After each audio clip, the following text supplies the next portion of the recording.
on this boat together, and you've been riding across the seas. Each of you have a different story to tell, a different reason why you're here. But for whatever reason or hand of fate, they've all pulled you together along this journey towards Outland, a place where there's just about, you can find whatever you need. You can get away, find your escape, search for glory and adventure, and friends of many different kinds, shapes, and sizes. But this morning, you know that you're nearing your journey's end, and as you wake up to the dawn of the new day, the skies are almost eerily unobtrusive as the clouds are thick and heavy, and heavy mist rolls across the water that you can't see hardly anything within a certain radius of the boat. And yet you are confident in the crew and its captain guiding this vessel towards the shores of the land that you seek. So, where are all of you right now as you wake up? I'd probably be down below deck studying my spellbook with Gorsith. So, What's the name of the dragon? Paint me a little scene of what you're doing down there. We've got a small skeletal dragon curled up in the lap of your character, and I'm gonna go ahead and let you paint this picture for us. So I've got a small skeletal dragon in the lap of this half-elf, part drow, jet black hair, red eyes, wearing black robes with a gigantic scythe across its back. Oh, shit.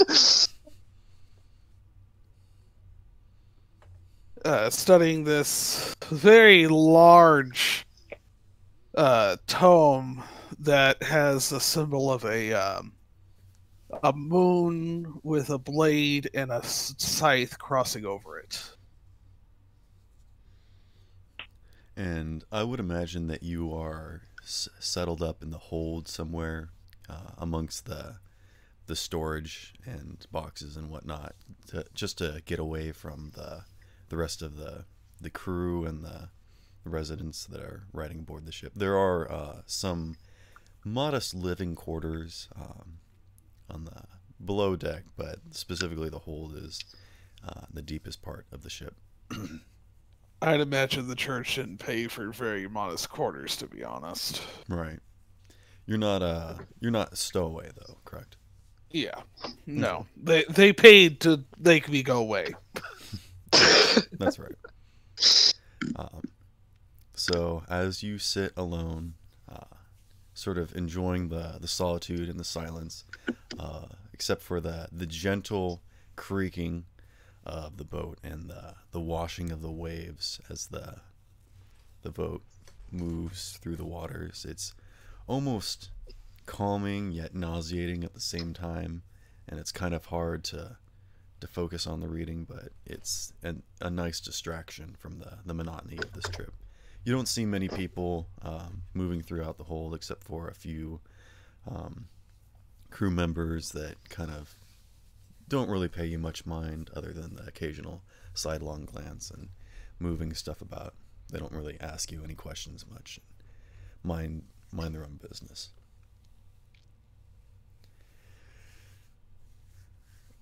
Neko, where are you situated? I assume that you would be in one of the rooms, possibly next to the captain's quarters. So some of the more modest quarters, there's some hammocks sort of hung up in a rather large room. I also just put up a photo of my character. Ooh. Oh, shit. Oh, where'd you put it? Oh, there we go. You put it in the... Outland Ooh. D&D campaign. Yo, There you go. Oh, we Dragon's got some White, sprite dude. art. Well, that dragon, they don't have a bone dragon for the token maker I use, so I had to use that one. Using the It's reroll, nice right? though. Yeah. Okay. It's actually pretty worth the $7 that you pay to use it. I've been looking at that one. That's super cool. I don't got anything like that. What the hell? You gotta flex on us like that? Man, Well, you're I mean, lame. if you guys want me to create your characters, then I could do it. That'd be No, fun. it's fine. Maybe we'll get It's that for absolutely the fine. next session. We'll get some nice art up on here. Get the nice art going. Mm-hmm. Mm-hmm. It's really cool though. Mm-hmm. Sorry. Draco the vet. Draco the vet. No, crap. That was my alarm. Are you playing your DS? What is that? No, that's my cell phone. Am I too boring for you? No, that was my alarm because I was going to wake up at 9:30 instead of middle of the 8 o'clock. Okay. No, I believe you. Like- Fucking... Alright. I can't. How I can't terrible would it mimic be you. if I was just passive aggressive this entire campaign? You said Game Boy, and I was just like, "Can I make like the Game Boy like sound effect on my piano?" I kind of like. That's all I can do. But like, that's all I got. Alright, nobody cares. Continue. Okay. You tried and failed. Actually, roll roll 1d6. A 1d6. Yeah. Okay. 3. Hmm. The DM will remember that. What? I just decided my death, guys. I literally just I signed my death warrant. You will die by Game Boy. All right, Neko, What? Neko, where are you on the ship? What are you up to? In my room, I guess, with my frog. I'm gonna like feed it. There's sort of like Something, I don't know. a group room, like a just sort of a catch-all, just like for the passengers' room where they can sleep. Oh, we got more art. Oh yeah, that's her character. Yeah. I've seen this art. Yeah. Oh my god. Yee. Love it. Mm-hmm. Do love It when it wasn't colored, it kind of looked like Jester. it. It did look like Jester, didn't it? A little bit. A little bit. There was no horns. That was the No. difference. I think it's just the dress, but It's a anyways. cute dress. You're cute. Anyways, No. so Casual flirting. Oh, Anyway, God. continue. there is no casual flirting unless you're a bard, which I guess you are. So I'll roll persuasion. 12. Anyway. so you managed to say that she's cute without it sounding too weird. Like, okay. Okay. There we go. Also, I'm gonna allow most character interactions to be purely roleplay based. So if you are not convinced that someone's telling the truth or a lie, just be that as it be. If you want to make like an insight check to make sure they're lying or not, we can do that. But anyways, so what are you doing on this fine morning? You have just woken up, or perhaps you're sleeping in.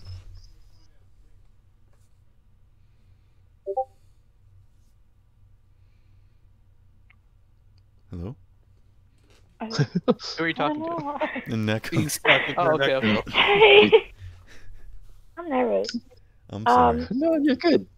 I guess I'm reading the book I have that I got from my father. Just studying. Nice. Oh. That was the wrong answer. No, I'm just kidding. I'm sorry. All right. I guess Oh, no. Jakimbo, do you want to introduce your characters? Characters. You can start with whoever you wish. All right. Well, is there any cabins in the room or in the boat? There's like sort of one large cabin where there's a few hammocks, because cots would definitely go flying everywhere due to the rocking of the ship. There are hammocks where most of the passengers are allowed rest, which is separate from the barracks sort of living quarters for the rest of the crew. These are much nicer than the crew area. Okay. Well, in one corner of the ship, working at whatever he can make do for a workbench, there's an elven guy with some glasses.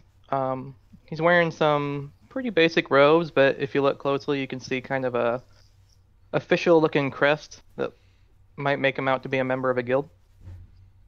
He looks like he's tinkering with something of some sort of weird device that's just bizarre looking.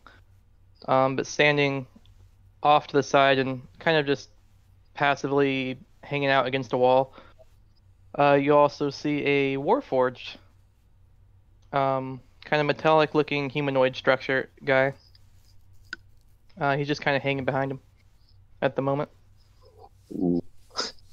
So, was your character sleeping at all, or was he basically working through the night? The inventor pretty much sleeps as little as possible. Okay. So pretty much up all night. He's got caffeine pills. Something like it, probably. Oh, dude. All right. So, as you see the dawn of the new day start to pierce through the windows of the ship, and even some fairly slight cracks through the wood, which is kind of concerning yet also beautiful, you feel a sense of almost warmly homeliness sort of wash over you, as you can feel you're all at nearing the end of your journey. So you can hear the sounds of the crew running about on the ship. They're getting ready and making adjustments, which seems to be a bit more of a clatter than you usually hear on a regular basis, even though you've weathered some fairly simple storms and rough weather. They seem to be much more lively this morning.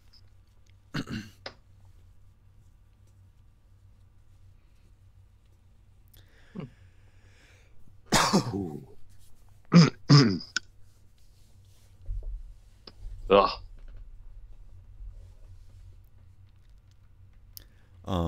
Draco, you're Yeah. in the hold, correct? Yeah, I'm in the hold Mm. somewhere that's, quiet. I want to check your passive perception real quick. Let me check it. I've got it It here. is- That's 16. It says 14. I don't know why Roll20 calculated it weird. That's weird. All right, so as you're sitting there, reading your book, nobody's been down here. Nobody's come in down through the hold cover and down the steps. But you hear a clatter almost several feet away from you. And you look up and glance about and you don't see anything. But you can't shake the presence that there's something else down here with you. And your dragon is also on edge. Interesting. I will get up and search the hold, looking for what made this weird noise. All right, so you're just doing a general look around? Investigation. More like it. Yeah, go ahead and roll for investigation. It's just a 1d20 plus 17. All right. So you definitely notice this like one crate that's right in the middle of the room. It's definitely away from all the others. It seems to be made of like a different wood and make from all the others. Like the rest of them seem to be pretty much uniform in the way that they were all packaged up and done. This one definitely seems to be made of a less quality wood, almost like it was cobbled together by someone else that was less experienced and not used to packaging anything. Okay, that's interesting. Any shipper's marks, any receipts on there, anything like that? Nope. It is a completely actually I'll give it to you. There are no markings on this crate, which is suspicious. That's what I'm thinking. And as the boat rocks ever so slightly, I mean it rocks quite big, but because you are so low in the depths of the ship, and because of the how slowly it rocks, it doesn't push you too much off your feet, but at the same time it is noticeable enough that the crate is almost moving with the ship. Like it's not heavy enough to be too heavy that it's got enough friction. Okay. And I'm guessing the crate's open also, isn't it? No, actually it is completely sealed. Interesting. At least from what you can tell, from how you're looking at it. Do you want to investigate further or anything? Yeah, I'd like to investigate further since All right, we were talking about just this go ahead and creature. tell me what you want to do, like looking at it. Or you gonna poke it? You gonna cast a spell on it? What you want to do? I will ritual cast detect magic. All right, so that's a radius effect. So you detect magic, and for the most part, most of the stuff in the ship, like on the ship and whatnot, I'm gonna go ahead and give it to you. Like you can pretty much detect magic across the entire ship, and most of the magic you can detect is in the hold, off to one end of it specifically, just like in boxes and whatnot. But there's also up above you, which you can tell is where the rooms are held. There are beings and items of magical power above you. Interesting. But there is no magic coming from this box that you are in front of. Okay. And you said there was something that came down the hole to the hold and scattered around, right? That's what was investigating originally. You heard some sort of sound of moving, and the only thing that you can tell is that there is this one crate that has been moved. Interesting. I will. And was it there before I got there? It's definitely been moved. Okay. Like you would notice a crate that's in the middle of the room. Yeah. Okay, so I am going to. I'm gonna try to open it. All right. What you gonna do? We'll see what's going on with this very odd crate. I mean, it is nailed tightly. You would have to get some sort of Crowbar. yeah, or something. You can't just like open it with your bare hands. Yeah.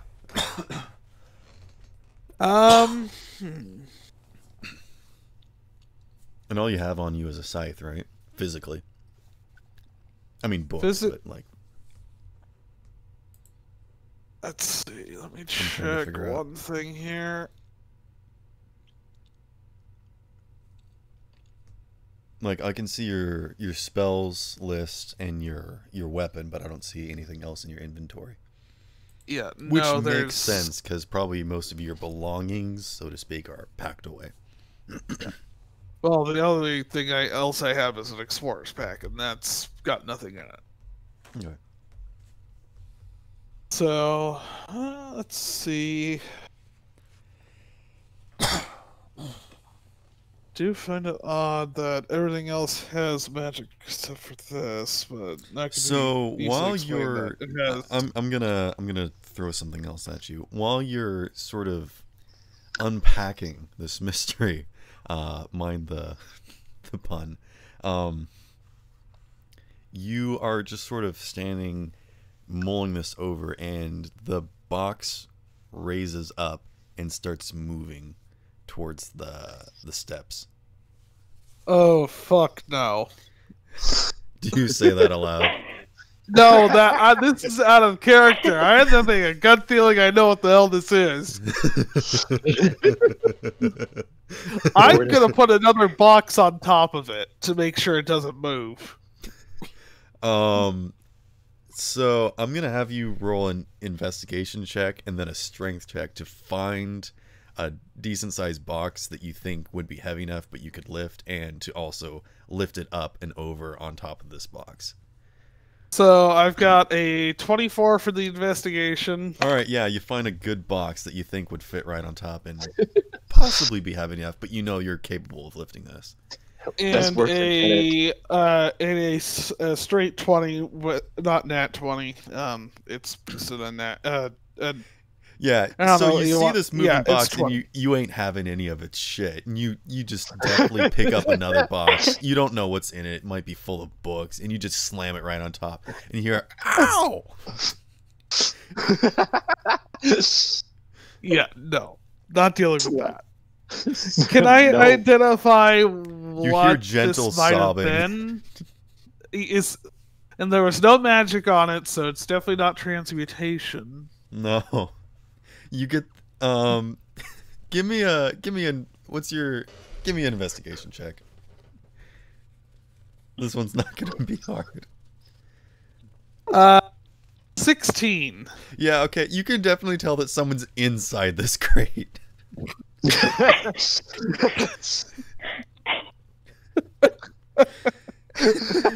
Okay.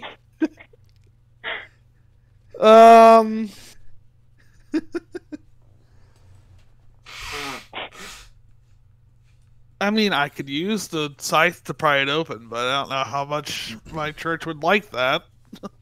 The box kind of you can hear pounding from the box as it like tries to keep moving.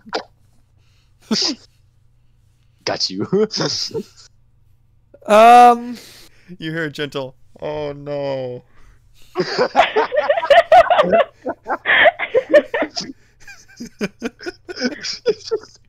Well, now that the box is not moving, I'm gonna go get someone's attention from the crew. So you're gonna go up, and he's like, "Oh no, wait, no, please, we can talk about this. We can talk about this. No, totally, it's fine, it's fine." And I'm hearing this in character, I'm guessing. Yes, this is coming from inside the box. God.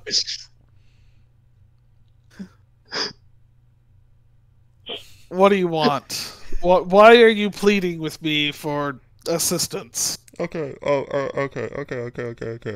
So, shit. So, okay. I'm in this box, right? If you help me out of this box, I could do something for you. He starts pounding on the box again. I'm actually gonna make a strength check for him.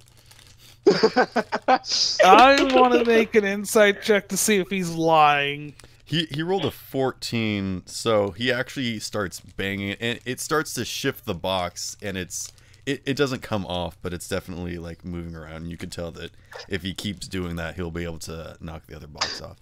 Make an insight check for what? To see if he's lying. lying about whatever he's wanting to. I'm gonna say you don't have to roll an insight check. You can definitely tell he's gonna do something if you let him out, but I mean, I don't think you need a roll for that one. I love the idea of just like, can you roll an insight check to check if he's lying? He's just like, no, he's not lying. He's in the box. Okay, He is in the box and he can do stuff if he gets out, but I'm gonna try to open this with my, I guess my scythe. I can stick it in the sticking in the box would try. are you gonna like probably pry off the side? almost Are you kill gonna it. take the box off the top, or are you just gonna try and break off the side? I'm gonna try to break off the side, but I'm gonna actually, take the All top right, are you box gonna off. force this thing off, or are you gonna try and finesse this off? Like- Probably finesse. All right, go ahead and roll. Just roll d20, add your dex modifier.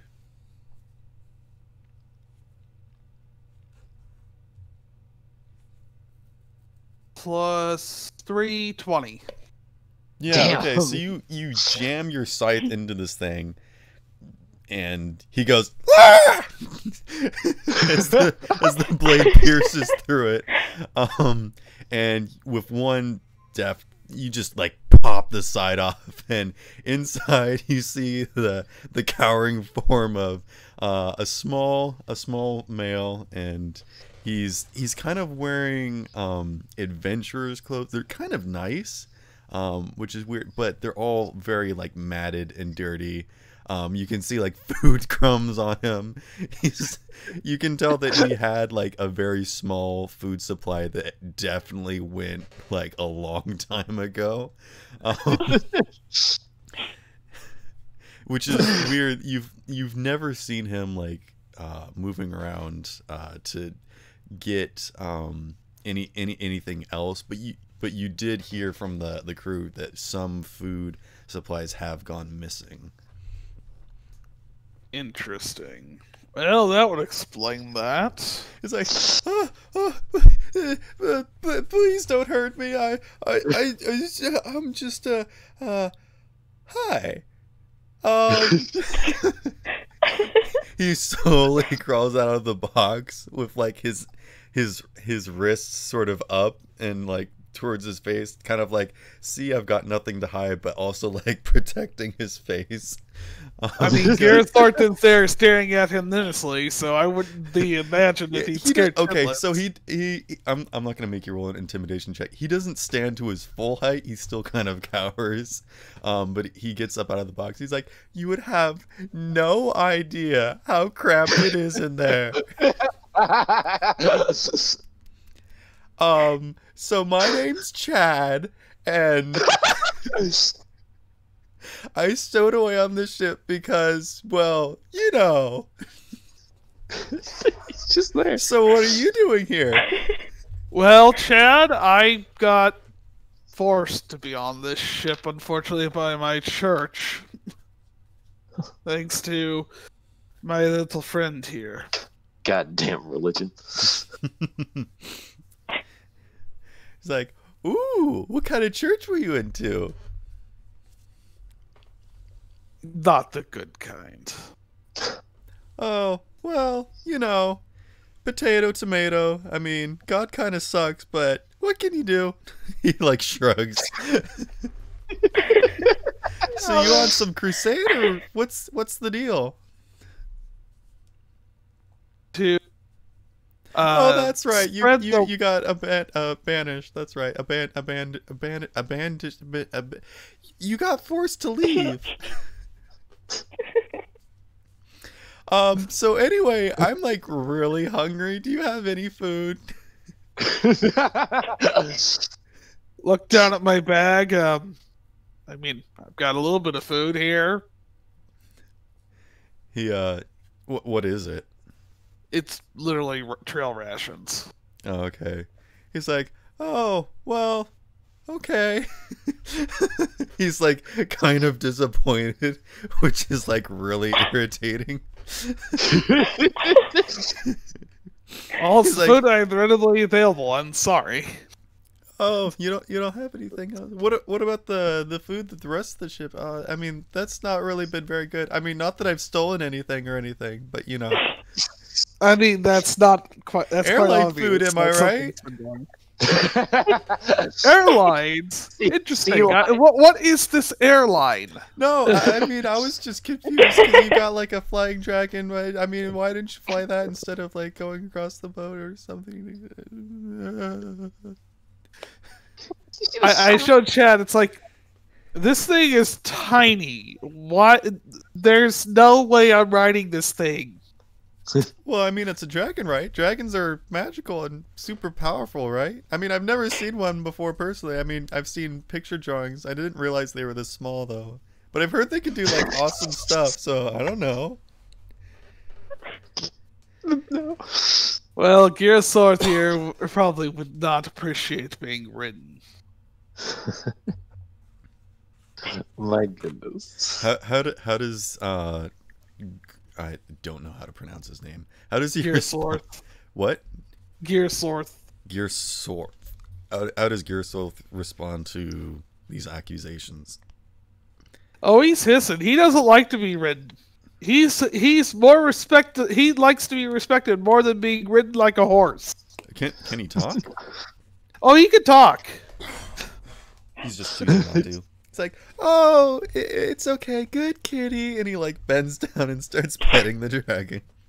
He sits there and just froths with flames at the mouth. I'm no kitty. Oh, okay. He recoils like, that's some hairball. Okay, anyways. So what's your name? Roxy. Roxy? That's a cool name. Roxy, yes, sorry. Raxthi, sorry. Roxy. I tried to make a pronouncement for it. Roxie. Roxy. Alright, cool. That was out of character, sorry. Roxy, sorry. Roxanne. He starts singing. He just looks at this and I start pointing the scythe at him. He instantly shoots his hands up. He's like, I'm sorry. And he like trips over the box backwards and goes flying.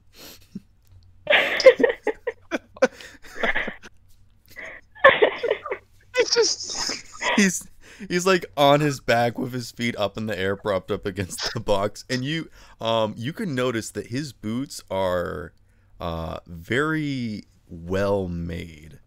Like, they're more than just adventurer's gear. They're actually, like, quite nice. Not necessarily something of nobility, but definitely more than just, like, some sort of scavenger or scrounger would find. And it seems to match the rest of his attire. So this isn't just, like, some random kid that found some stuff. Interesting. So he quickly scrambles to his feet and he's like, sorry, my hands, they're still in the air, don't worry. I mean, I kind of had to use them to stand up, but they're so how's your day going? Well, it was good until I found a odd moving box. You can see his entire form just kind of go limp, and he's just like really sad. Oh. I'm sorry. I mean, like, I could leave. I was leaving. I mean, can I have my box back? I'd like to keep my box. I priority. He looks down at it and sees that you've like completely ruined it by taking the side. He's like, well, that's okay. You could keep it. It's not like the ship's box, it's just like his box. I mean, it is. You get the impression that he made it, which it's not exceptionally well craftsmanship.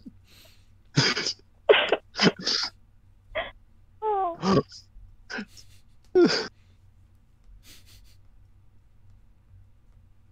So It's like, well, if you climb back in, I can always just, push, I can tap it back in for you. yeah, well, see, here's the thing, and you can also tell, like, in the bottom of the box, there's like a hole for him to stick his feet through. I was kind of using that as my disguise, so I'd like to have it back. But I mean, I mean, he make sure that he like shakes his hands to make sure that you know that he's still got his hands up in the air. I just he like doesn't know what to say. I mean, I'd like my box, but you don't have to go out of your way just for me, little old me. My name's Brad, by the way. Okay, Brad. Well, you can either get back in the box, or I can just go above deck, and Well, they can as just soon as you find say you later. could get in the box, or he like starts running towards the box. It's okay, I'll get in the box. And he like jumps into it and dives into it, and he has to scramble to like get himself back inside. Well, you stay in there so they don't find you. Starts working on putting back the side of the box on. Make Craft Sleight- checks are the thing, I yeah. know. Just roll 1d20 with your proficiency bonus. Nat 20. Alright, so as soon as he Seriously, climbs into the box, you grab the piece of wood and just slam it back in. You're gonna roll high. God damn. These are "Ow! literally my player-hating Thank you." dice, I swear. You hear him like yelp in pain as like some of the nails kind of hit him. But he's like, "Thank you." Alright. Like if no one else saw this. Dude. It's just- Yeah, absolutely. It's just like, Raxley, You just, like, actually looking at the wonder mountain how box. no one has ever found him before. well, Like you how he's stay in the got- box, so no one else finds you. I will see you on the mainland, Brad. So, are you taking the box off the top? Yeah, I I'm was gonna say, taking the is there, like, box a off box? off the top and moving it back somewhere nonchalant so he wouldn't Okay. be found. Okay, thank you. I'm gonna go. And he like stands up and starts tiptoeing towards the steps. I'm just gonna go. Is that cool? Is that cool? Sure, be my guest. All right, Risk he your starts life. climbing the steps, which is quite a sight to see. It does not look physically possible. Like the physics of this thing does not look safe Yeah. or comically possible. But he climbs the steps and heads up onto the main floor of the ship. What are the rest of y'all doing? That's true.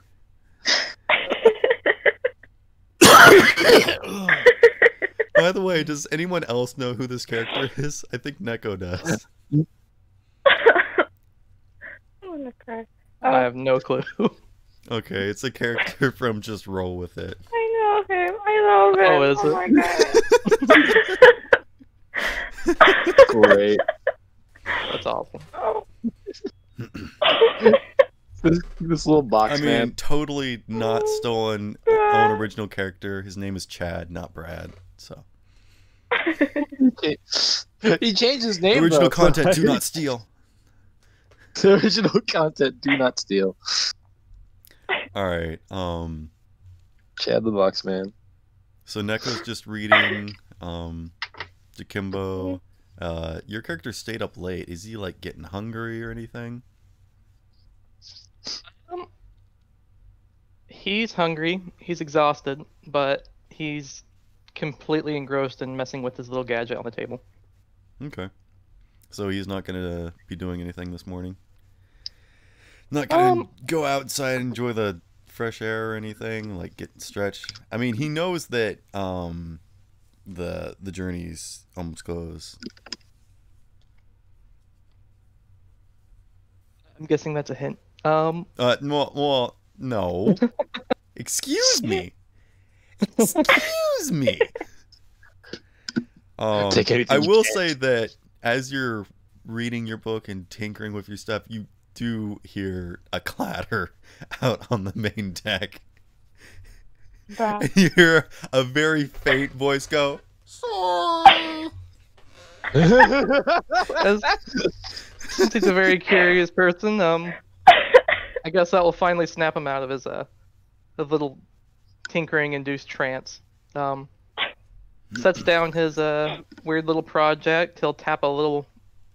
He taps an object with a tool, and a light goes out.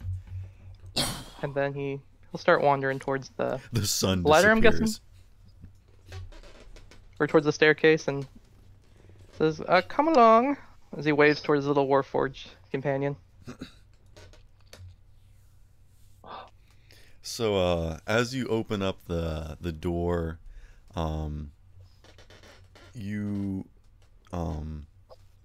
there's sort of like the bedrooms sort of are split into two sections. There's on one side there's the girl side, and there's the men's side, and there's a small hallway that leads back towards the aft of the ship, where the captain's quarters is, but you can follow this hallway out onto the main deck of the ship, which is flanked on either side by two sets of stairs. I don't know if anyone knows the actual structure of a ship, so I'm quickly describing this. In the very center of the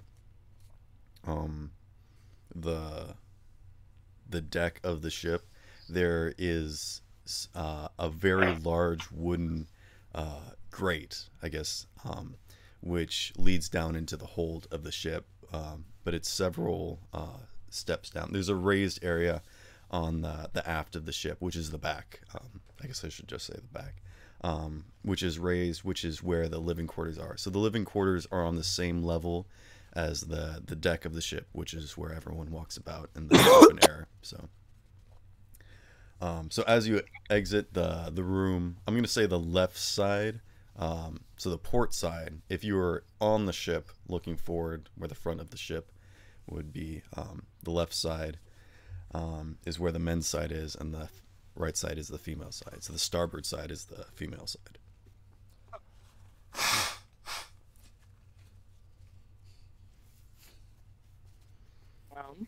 So as you make your way out of the room and step out into this hallway, you kind of stretch your limbs, except for the robotic companion that accompanies you, and you make your way out into the daylight that filters through this very dense mass of fog.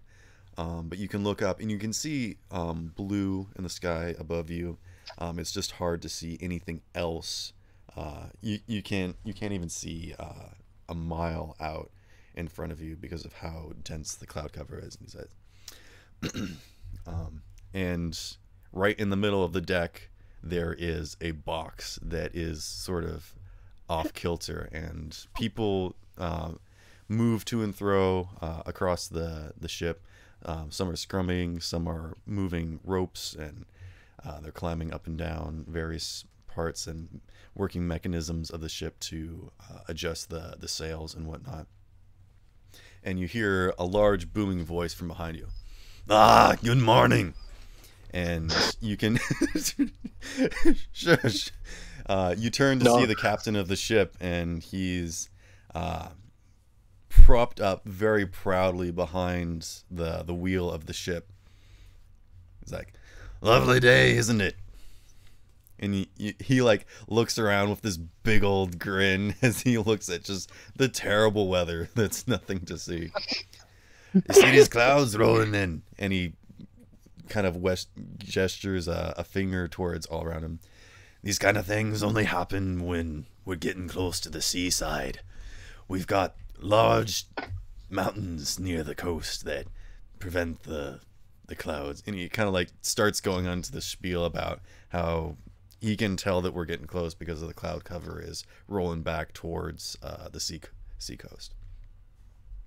Ooh. Oh, my... Shouldn't be there in just a bit. Oh, well, that is good to hear. Aye. Could you tell me more about the science of the the mountains and the weather? I haven't studied weather that much. His eyes kind of glow and his eyebrows shoot up, and you can see several other crew members like roll their eyes or shake their heads, and he's like, "Really now?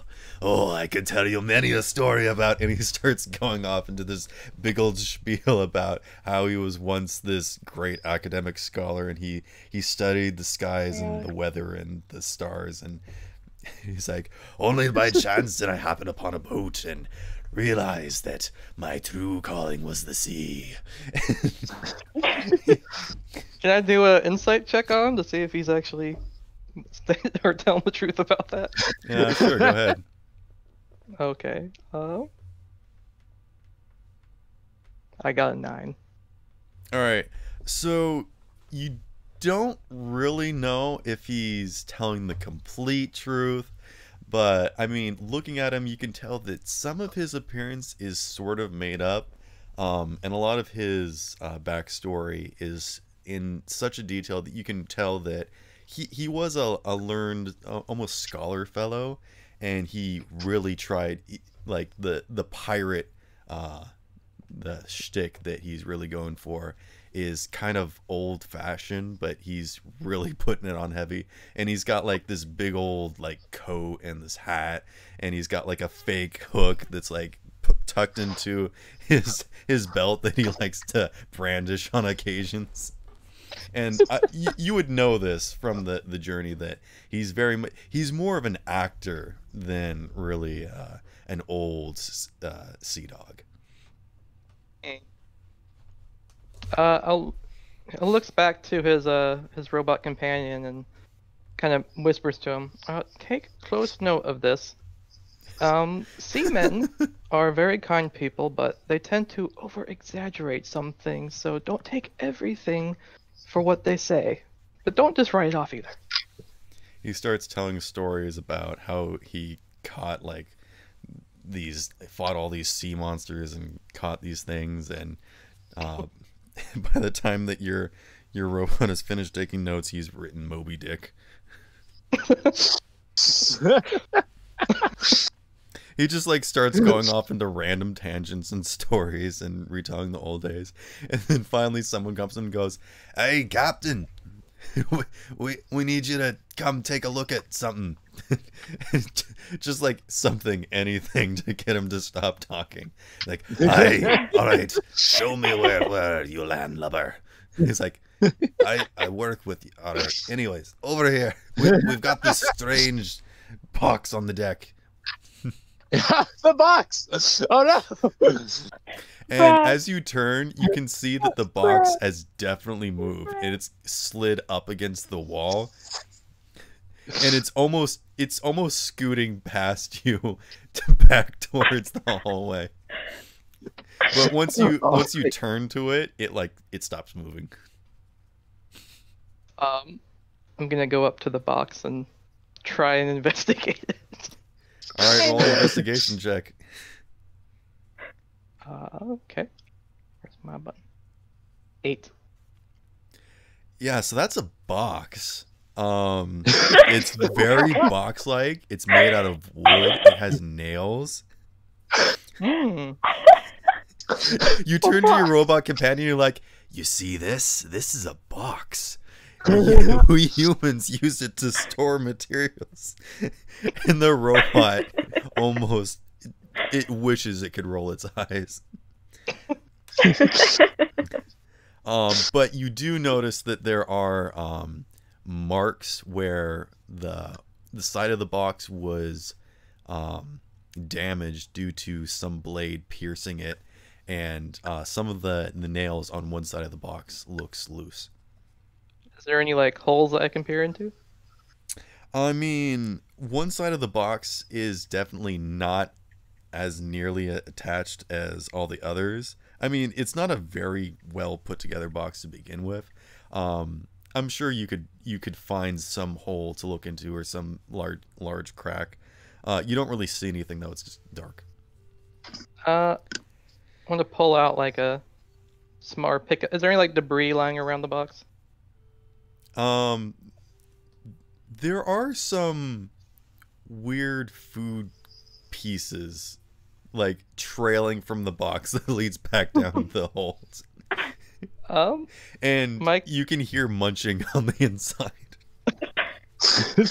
Oh, well, Diesel do.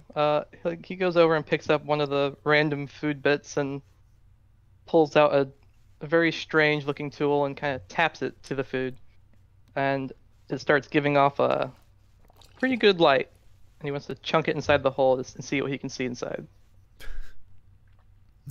So you throw the glowing piece of food inside, and I mean, it drops in really quickly. You really can't make out like what's in there. It's just kind of bright. You see just like a bunch of shifting something in there, and then the light goes out, and you can see like this very faint glow, and it goes.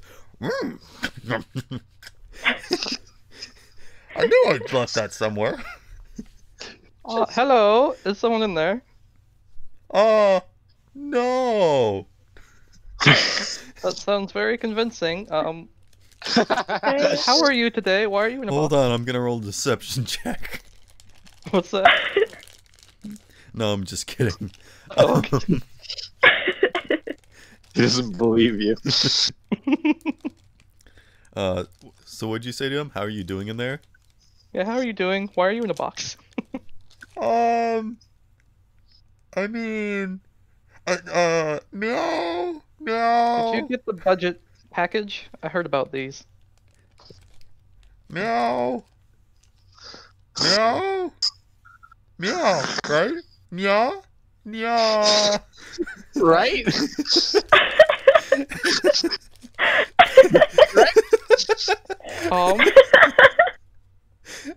Meow, right?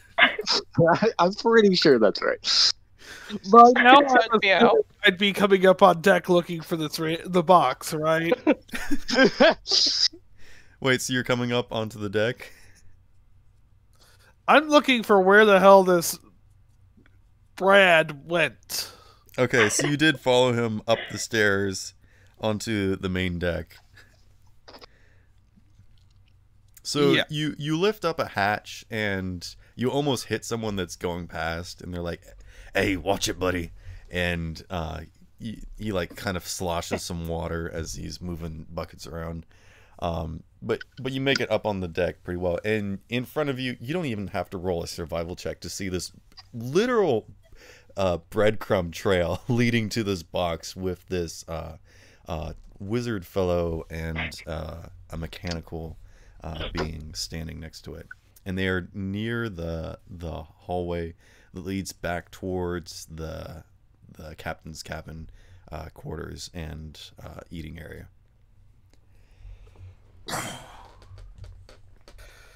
Oh, jeez.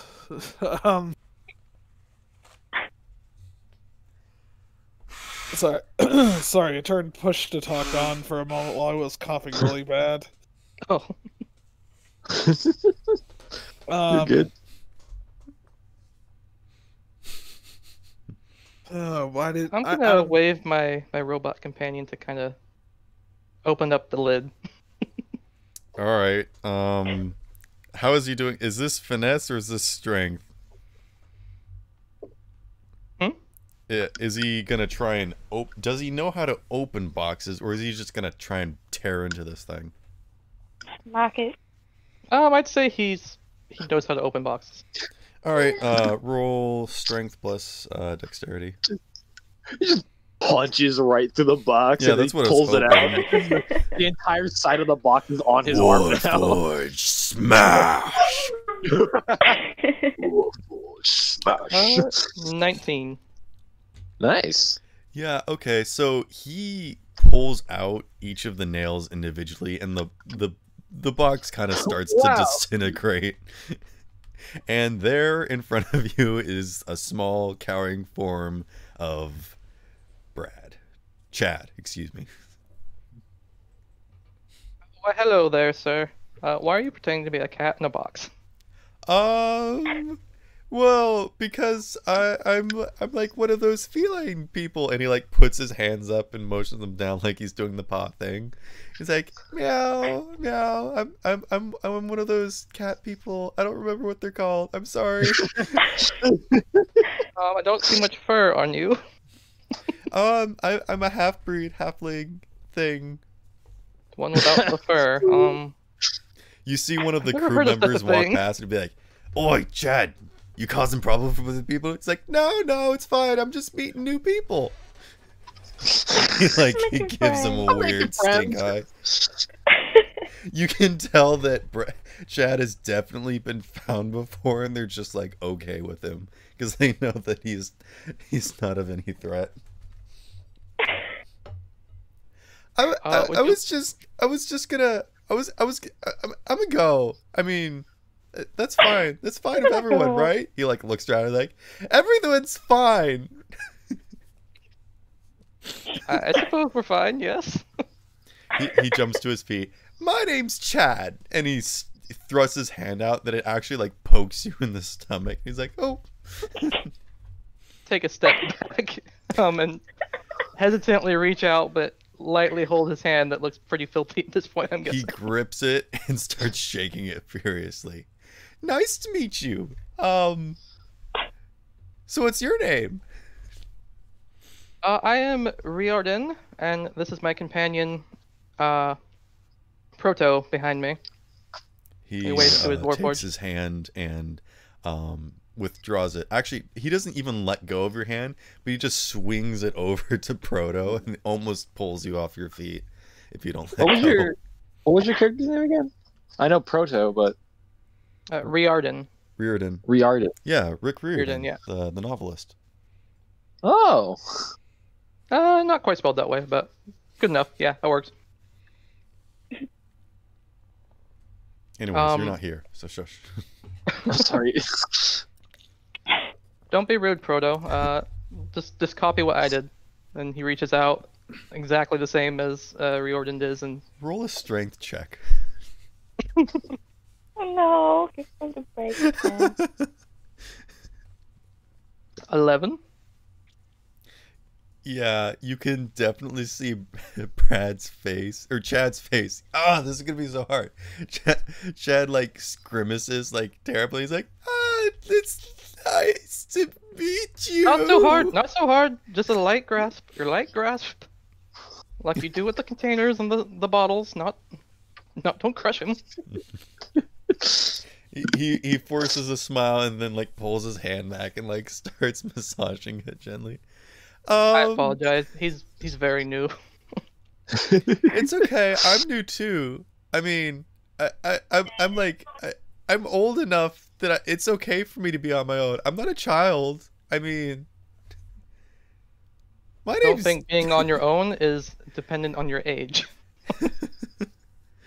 And you clearly are not.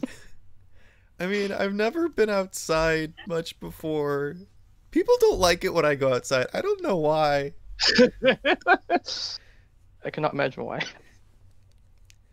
Anyways, I'm really hungry, so I'm gonna go this way. And he like points down the hall and like starts inching away from you.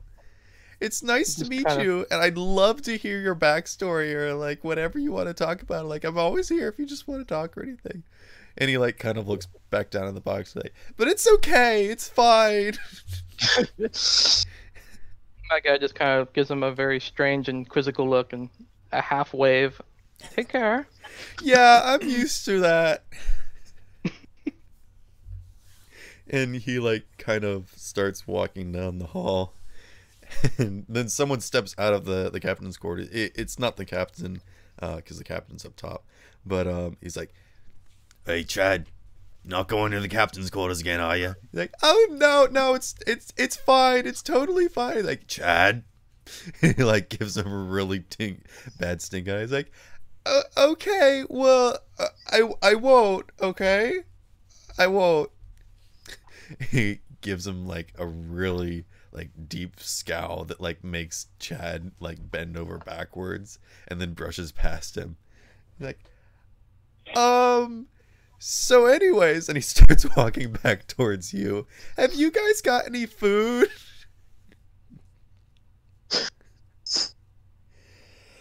I believe I do.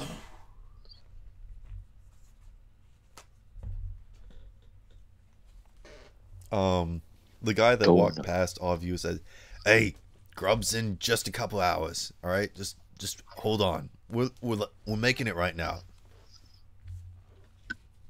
And you know that they make they carried some like produce with them, like for like the very first like short term of the trip, but for the rest of the trip they kind of have like this pasty gruel that they keep. There's some breads and whatnot that they can store, but it's usually just stuff like pickled materials and just kind of not It's- the greatest food, but it's pretty much the only food that can be like preserved over such like a long trip like this.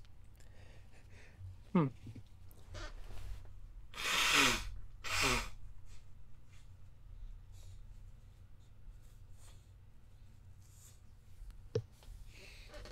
turn to Proto and make particular note of that character. We're gonna have a lot of discussions on how to interact with those types.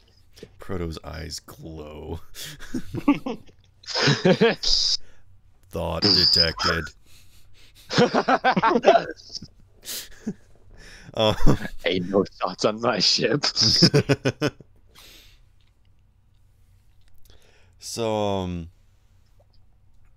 yeah. After a couple of hours of long-winded speeches from the captain and Chad literally talking off your ear, just like trying to get to know you better and kind of sharing some own stories of his that you can tell he's too stupid to lie, but at the same time doesn't necessarily all add up, that you're just really confused about how he got here, how he managed to survive this long by himself, and what he's doing here. I actually wanted to point something else out. Have the rest of you met each other, spent some time over the course of the trip, possibly getting to know each other, talking, discussing anything? Riordan's pretty much been completely engrossed in his work at the moment, but if anyone came up to talk to him, he would have been friendly. Okay. What about you, Jakimbo? Hmm? That was me. Draco. You fool. I probably would have talked to some people on, in the general area or up on top of the deck or something, but that's about it. You tend to keep to yourself. Yeah. Okay. What about you, Neko? I have my frog. I'm fine. Frog is love. Just Frog a is life. small girl and a frog. She doesn't need that. She's good. I don't need anyone else. I have my frog. That's so I'm a small, sad. independent girl that don't need no man. I have a frog. I don't need friends. I've got this frog. It's fine. I got this goddamn frog. No one can touch me. This is so not cash money. Greg. So anyways, after a short while of listening to the incessant blatherings of the other two notable members of the crew, the fog starts to get thicker and also less in some places. You can almost see where there's sort of walls of mist that you can just stand and the ship passes through, and then you can see clearly again. It's very strange, and it's almost so cool that it's not even very eerie at all. But as the ship keeps moving along and the waves start to get more and more rough, and the captain notes that is because we're getting very close near to shore, we should be able to see shore any second now. That is, and you've eaten your food as well. So, that is when we are going to. A grub. This is our friend Bill Rhythmbot. There he is. The rain starts to come in, and as the water slowly hits the deck, you all sort of put on your coverings and whatnot, and you hear a voice call, brave friend. "Captain, ship to the starboard!" And you can slowly see the shape of a ship burst through the clouds and is coming right towards you. And the captain says, "Men, battle stations!" And you can see just like everyone's frantically running around as you see the ship getting closer. And above it, you can see the small flag of a crab. And you notice for the first time on your ship, there's a small flag above the mast of your ship, which is that of a bird. I mean, you probably noticed it before, but you didn't really recognize the significance of it when it wasn't compared to this very similar flag that's a crab. And this ship comes towards you, and it almost comes up alongside you as your ship veers off to the side, and you can see that there's a whole bunch of other very similarly dressed crew, but also again in a different color. It's green sort of accents and whatnot. And they're all brandishing weapons and armaments. And you can see another very similarly dressed captain that yells back. He's like, "Oi! Strangler! You ready for a big old fight?" And the captain of your ship asks, "Hey, buddy! We've got passages aboard us. The more same! Have them join in on the fun." And the captain looks down at all you and he smiles big. "All right." I made these voices too similar. There you go. They're twins. They're twin brothers. One has like a Russian list. Capture the flag then. And he's like, "Yoy, that sounds fine to me." And so I need all of you to roll initiative. Ooh. Okay. Okay. Let's see. Oh, The fun. game begins. When we roll Three. initiative. Also, Ashton, would you like to introduce your character at this point in time Yes. that came up along the ship? So, Where are you? Are you like hanging from the ropes or anything? I am currently standing next to the captain, as he's What? yelling. As he's currently yelling to his crew, to the other captain, and I'm standing next to him with my foot on one of the railings on the side of the helm, and I'm listening to them talk. I am wearing a mostly a white, kind of like a white long shirt that looks like a dress shirt, but it's like those it has like those puffs at the end, you know. And I'm covered in leather armor and a vest that kind of looks more intrepid. I have ropes hanging up. I have ropes hanging on my sides. I have a large belt of utilities on me, and like decently tight enough pants. Not extremely tight, but it's there. And I'm wearing large boots that go up to my knees. I am what I look to be a female human that is very tan. The vest also has a hood attached to it, so it kind of looks like an Assassin's Creed 4 kind of situation. And I'm a very tan woman with brown hair, and my hair is currently in a ponytail to the back, and I'm sitting there listening to the captains discuss how this is going to be done. And then I turn to the crew. "Good day to be sailing the goddamn crab. Looks like we're gonna get a little bit of a mess, aren't we, man?" They all sort of cheer. Like everybody knows you. Important thing. I assume Neko is, or actually, maybe I shouldn't say that. Are you on the deck with everyone else, or are you still in your room? No, I I got out of my room when I had stopped happening. Okay. Yeah. There's probably an annual, like every single day people will come out onto the deck to eat meals and whatnot. Or at least in the morning, just to enjoy the fresh air as much as you can. Does Neko recognize you, Ashton, at this point? No, she Okay. does not. I'm too far away to be seen. All right. I asked everyone to roll initiative. Could I get everyone's rolls, please? I put Alright, mine in here we chat. It was 3. Yeah. Yep. You're 17. Now you know I'm not gonna lie. What'd you get, Ashton? I got 3 too. I rolled Alright. a 2. Okay. Ashton, I'm gonna say that you go first because your boat Oh, okay. is technically got So, a surprise surprise round. tag. I'm just gonna let you go first. What did Draco? What'd you get? I got a 15. Wow. Wow. Oh, Kimbo, I actually need you to roll 2 initiatives. Oh, that's right, because he has 2 boys. Right. That's super cool. I like the concept of that with the Warforged. Actually, I'm gonna just have the Warforged go in, because my guy is not really gonna. He doesn't want to participate in violence like this. All right, that's If fine. that's all right. Okay. Neko, what's your initiative? I got 17. Wow. Wow.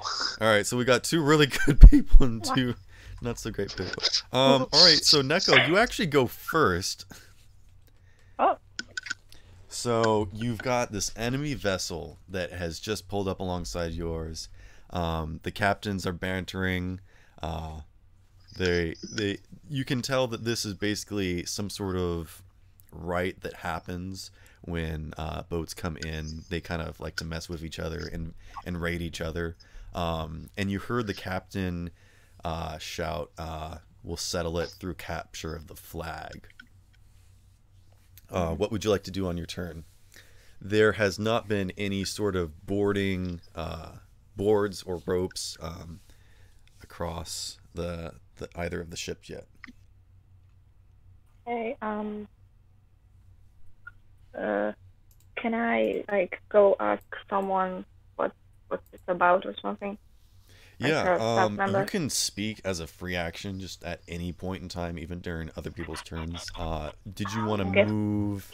I'd say you're roughly about in the center of the deck. Did you want to move towards or away from the ship that's coming along the port side? Maybe like get closer to it to like check the people out or something. All right. So did you want to do anything? Did you want to ready an action, or are you just kind of asking what's going on and moving into a better position? I'm just asking. I don't want to do anything yet. You're not going to do anything? Okay, that's fine.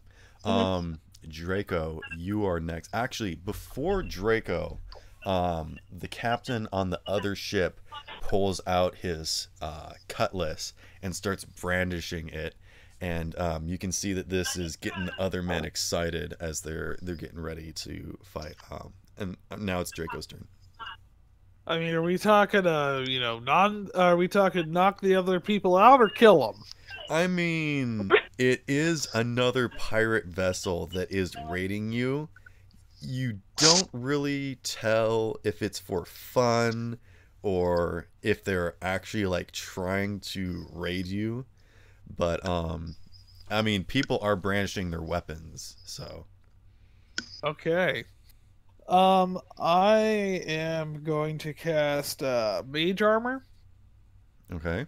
So I'll boost up my AC a little in preparations for this. All right. And I will pull out said scythe. All right.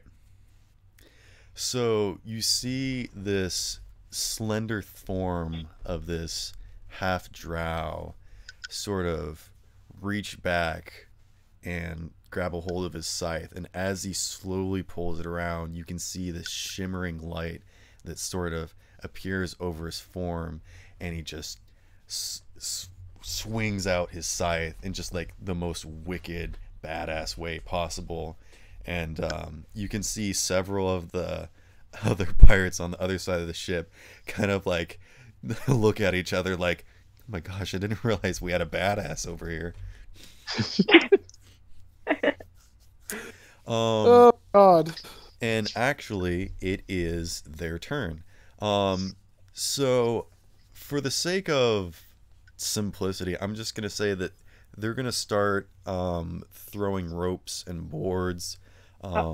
The pirates on your side of the ship are also doing it. They're basically lashing the boats together, and they're dropping planks across the side. There's going to be about 3 planks evenly spaced along the side of the ship going across, and a few of them are. I'm actually going to say that 2 jump down from the where the sail is, and they're going to drop down in front of just beside Neko, not in attack range, and also in front of Jakimbo's character. And that's the end of their turn. So, Ashton, you are up next. I am up. All right. Take my foot off the helm. Can I make a perception check to see what I can see on the other boat? Yes. Make a perception check. Whoop. Heck yeah. 16. All right. So you don't necessarily recognize the ship and its crew, but you do know the captain just from talks and stories, and you've never necessarily worked with him or been around him too much, but you know who he is. You do see several adventurers and just random people that you don't necessarily recognize, but I will say from that role you do recognize Neko as she runs up towards the edge of the ship towards yours and readies herself. Is the captain at the helm? Yes. Both captains are staying at the helm. Okay. I look down and I see Neko, and I think to myself. I guess we should be doing character names. I'm sorry. Yeah. So Mufu. Actually, could I get everyone to change their names to their character names, please? Ooh. Oh, okay. All right. Let's see. You don't have to change your art, but it would be most appreciative if we would change our names. Just because I'm very bad with names. Oh, that's also going to move people around in the channel. We're moving now. Also, Ashton, does your character just go by Mysterioso, or do you have like a nickname, like something that everyone else calls you? Like, does Mufu call you Mysterioso? I have a real name. That is the nickname. All right, but I'll put the real name next to it then. But like, do the people on the ship that you're with, do they call you like Sirio or something for short? I'm being They probably moved past Landlubber. I wasn't sure if there was like some other sort of off name that. No, the name I'm partaking for everyone right now is Sharia. Okay. I would like, if with your permission, to give you the nickname Chancer from the other pirates. I feel like that would be a nice name. I'm okay with that, absolutely. Okay. Wait, who did we lose? Oh, Rhythm. That's fine. Yep. Okay. I'll take that name actually over the original name I had. That's just a nickname that the people, these pirate folk around here call you. Yeah. All right. Then we'll take it. There we go. All right. There it is. All right. So, what are you doing on your turn besides looking so fancy? I take a look. I see Mufu, and I think to myself, she's there. And I think to myself. Sorry. I'm so sorry. I tried not to do that. No, it's fine. I clap my hands to dust off the woodworks that we've been working on the ship, and I move to one of the ropes, and I attempt to I take out my dagger, and I cut the rope in order to swing to the helm to meet with the captain. All right, you're gonna swing across. I'm gonna swing across. I'm gonna make you roll a straight up D20 Sleight of hand. Sleight of hand. Yeah. Okay. Just so you know that if you fail this, I don't know what it is. 14. yeah, okay. So you cut this rope, and you know your way around a ship. You're not just cutting any sort of random rope. And you start to fly up into the air, and you swing around, and you're almost towards the ship captain, and that's when the rope runs out and it pulls taut, and you swing, and you don't quite make it to the helm, but you start swinging past, and you can drop and fall onto the deck of the ship, or you're going to swing back and land back on your ship. All right, I'll drop to the deck then. All right, make an athletics check. Oh boy. You are trying some serious stuff, Chancer. I roll a nat 1. All right, so 4, 5. Captain Jack Sparrow stands up across the helm. He grabs the captain of your ship, goes, "Hey, Chancer, what you doing?" And then you're gone, and you start swinging through the air. You look awesome. Actually, make a performance check. All right. Come on, you get it. You can do. Don't fuck me on this one. 16. All right, everyone looks up and sees this spectacular, just like awe-inspiring form of this like swashbuckler, just perfect image as he swings through the air, and as he lets go of the rope and like brandishes his weapon, he's like, and then he lands right on the side of the ship, right in front of Mufu, and just like absolutely belly flops on the railing. I need you to take 1d4 physical damage. 1d4? Yeah. Do I roll? No.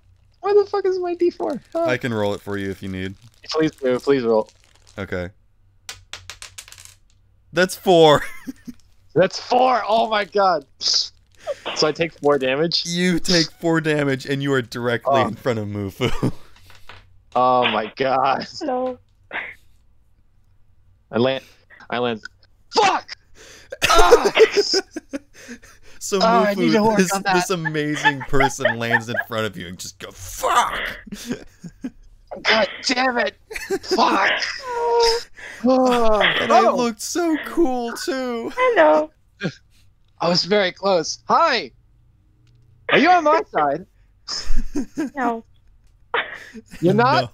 No. Well, do you mind, She definitely thinks you're an enemy. I'm gonna, like, do you mind push not him. attacking me for a couple seconds? This one really hit me hard. Oh, fuck. I You stand like, up. kind of Or hold can I your not? side, and you're just like, hold on, just a minute. Oh.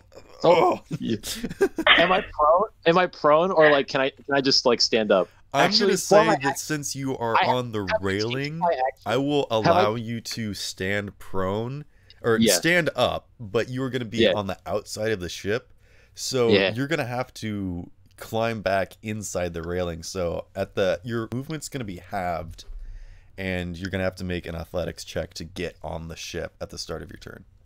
Okay. Okay, so I'm like on the outside of the ship in a sense. Basically, you've got your hands Basically. on the railing, but you've got your Yeah. feet stuck inside. Yeah. Yeah. Okay, I get you. So So you're And fine. then- You could attack from there, but I think you want to get inside the railing. yeah. Jakimbo, it is your turn. Okay, so I'm still standing near that box, right? Yes. Okay. And you said there's 2 guys next to me or near me? There's 2 people near the railing of the ship. One's to the. I'm assuming everyone is facing the port side where the other ship is. So there is one pirate to the right of Mufu, and there's one to the left, and the left one is closer to the group of people where you are in. And he looks like he sprained his ankle, but he's trying to act tough. He's like kind of Uh, grinning and grimacing at the same time. It's not very Oh intimidating. no. Well, Riordan would like to climb into said box and kind of peek over the edge. I mean, the box is pretty much disassembled at this point. Oh, it's completely crushed. I will allow him to duck inside the cabins. Basically, go down the hallway towards where the rooms are. Nah, he wants to watch. He wants to watch. Yeah, He he's gonna wants to back watch. up and kind of crouch somewhere behind Proto Okay. and pull a little notepad out and just observe. Proto is gonna go ahead and take up a kind of a fighting stance. His hands are gonna start glowing with like electricity and crackling as he readies an action with shocking grasp. If that is all right. Ooh. And, All right. Nice. I mean, if He's anyone about to gets throw near him or his hands. master, he's gonna yeah, he'll punch him with some electrics. But basically, he's readying an action. Yes, he's readying up shocking grasp. If anyone the trigger is if anyone gets near him or Right. Riordan behind him. Right. Mm. It's not like patient defense or anything though. Mm, It's just haven't readying heard of that. attack action when target Yeah. gets in range. yep, pretty much. At this point, it is Chad's turn. Chad is on here. Oh fuck. He's in the initiative. Chad's like, "Oh my gosh, are you okay?" And he runs up to Mufu, and it's like, he's like looking at you.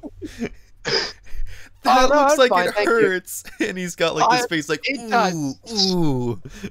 It really does hurt. Yes. Fuck. He's gonna cast healing word on you. Oh yeah. Heck yeah.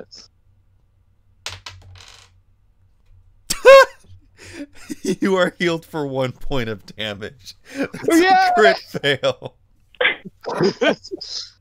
Thanks.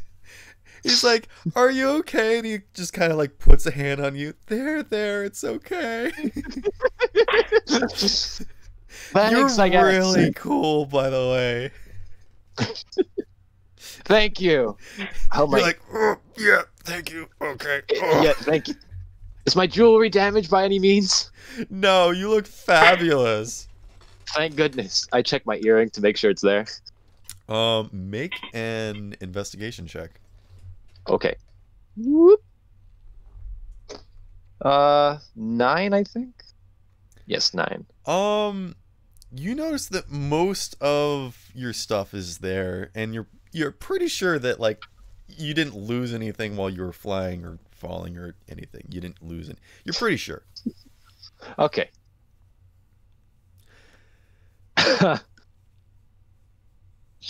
Let's continue. Fuck. What's your passive Still perception, by the way? My passive perception is 12. Chilling into that solid 12. Oh my gosh, that's a crit one. Okay, so you know that when Chad walked up to you, he definitely just like grabbed at your neck and pulled something from you and is terribly trying to stuff it into his pocket, but it's just jangly. He's like, you didn't see that, right? So when he tried to do healing word on you, he definitely tried to steal some of your jewelry. And it is currently in his hand, trying desperately to get it into his pocket. I'm going to stab you if you don't give me that back. He's like, "Look, I just wanted to be cool too, okay?" You be cool through action, not through thievery. But Just because I thought the best do way it doesn't to, make it cool when you do it. I thought you had to steal someone's look to be cool. No. Oh. You're like giving him actual like good advice, like just be yourself. That's all. Be yourself. No man should judge you for who you are. You as a person Oh, very cool. Make And a I persuasion myself- check. Oh god. Oh shit! What is Let's go. I got 24. He hands the jewelry back to you. He's like, "I'm sorry. It's Don't okay, hit Chad. me, okay? I'm giving it back, right? We're cool, right? I won't hit you. At least with my hands. That's cool. Wait, not that doesn't mean the sword too, right? No guarantees. All right, we're back to the top of the order with Neko. Okay, Oh shit! Please don't hit me. I'm gonna Push him off. Do it. push him off. No. Who's around me? I mean, you can push him off. Just make a strength check. No, I don't wanna. Oh, you don't want to. That's rude. I don't want that. That's rude. These pirates are you- storming your ship, You and should you make don't a want to be perception rude. check to figure out because you don't know who I am yet. No, I don't need that. Oh, okay. I Persuasive wanna enough. maybe spill. I have oil of slipperiness. I wanna spill that, like in front of me You want to what? or around me. I didn't quite catch that.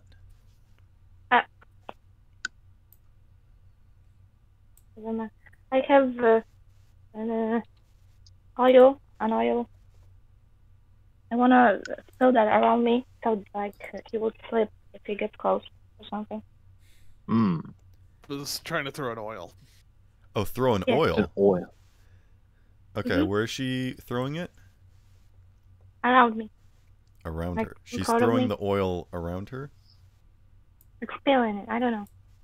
All right. Yeah. What's it called? I'm looking at your equipment. I only have one oil. One oil. Oil of slipperiness. I see. Oh, there. Oil of slipperiness. Okay. Yeah. One charge. Control, movement, utility, consumable. What does it do? I don't know. This It's- sticky black unguent is thick Yeah. and heavy in the container, but it flows quickly when poured. The oil can cover a medium or small creature, along with the equipment it's wearing and carrying. One additional vial is required for each Oh size my of god, the can I medium. put him on fire? Applying the oil takes 10 minutes. The affected creature What? then gains the effect of freedom of Hey, movement. never spell mind. for 8 hours. She's like, hey, I got some essential oils. Just hold on a minute. I You want some could- soft skin. We can go to a spa. Yeah, I I'm gonna would, have I to- would, I don't know. if you want to apply it to one part of your body, like your hands, your shoulders, your knees or toes, I'll allow you to do that in one action. No, I'm gonna do something else. Give me a second. Okay. Can I? Oh my god, can I throw my book at him? You're gonna throw your book? I mean, you could just take your Yeah. book and whack him. Oh, okay, let's do that. I want to He's right in front of you. You don't have to throw it. You can. All right. Roll a strength check. Yeah, just your basic strength modifier. No proficiency bonus. Okay. 14. Does Was that 14? hit your AC? My AC is 13. All right. Roll 1d6. Oh shit. Oh shit. It's a heavy book. It's a Yep. hefty book.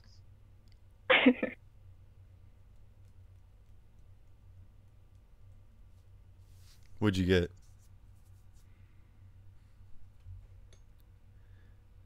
You must roll the d6 I mean, I can To roll it hit me. if you want. in the face with a book. Did you want to roll, Mufu, or do you want me to roll?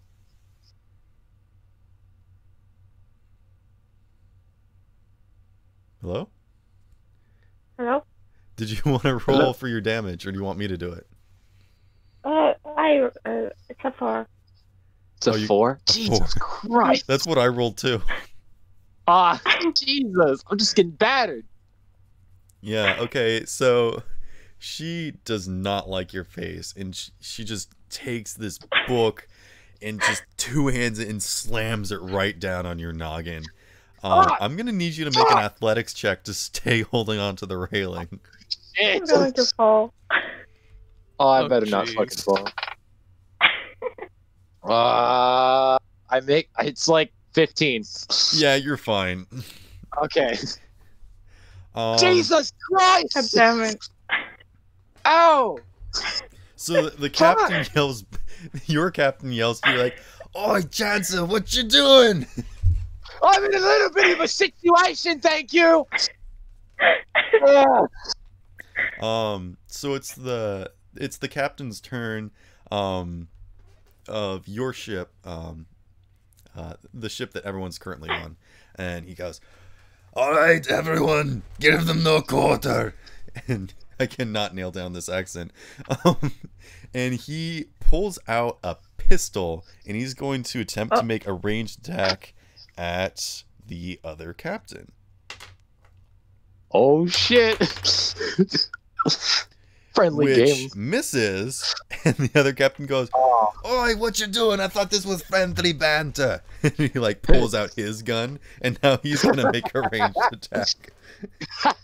The captains move simultaneously. They just shoot at each other and keep missing.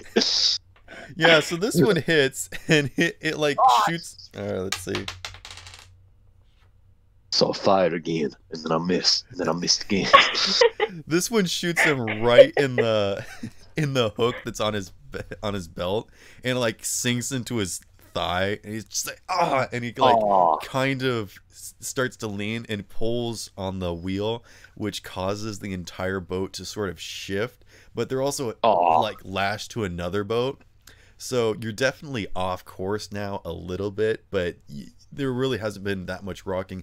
And I'm gonna say make another athletics check, because this could definitely help you get on the boat, because it's leaning this way. Sweet. 20. Yeah, okay, so you take advantage of this and you hop right up onto the boat. Or do you want to be on the railing? On the boat or the railing? I'd like to be on the boat. Okay, you can stand on the boat. I wasn't sure. Yeah, I mean, you're Chancer. If you want to stand on the railing and still look cool. Yeah, no, absolutely. But I'm gonna get on the boat, because I also just got hit in the face with a book. All right. Actually, I think Mufu and Chad get an opportunity attack. Oh God! All right. Can I throw Chad at him? What do you want to do? Throw Chad. You want to throw Chad? Can I do that? Okay. So you grab Chad by the arm, and it's like, "Wait, what are you?" And You're going to fly now. What? Be a bird. You go, Chad.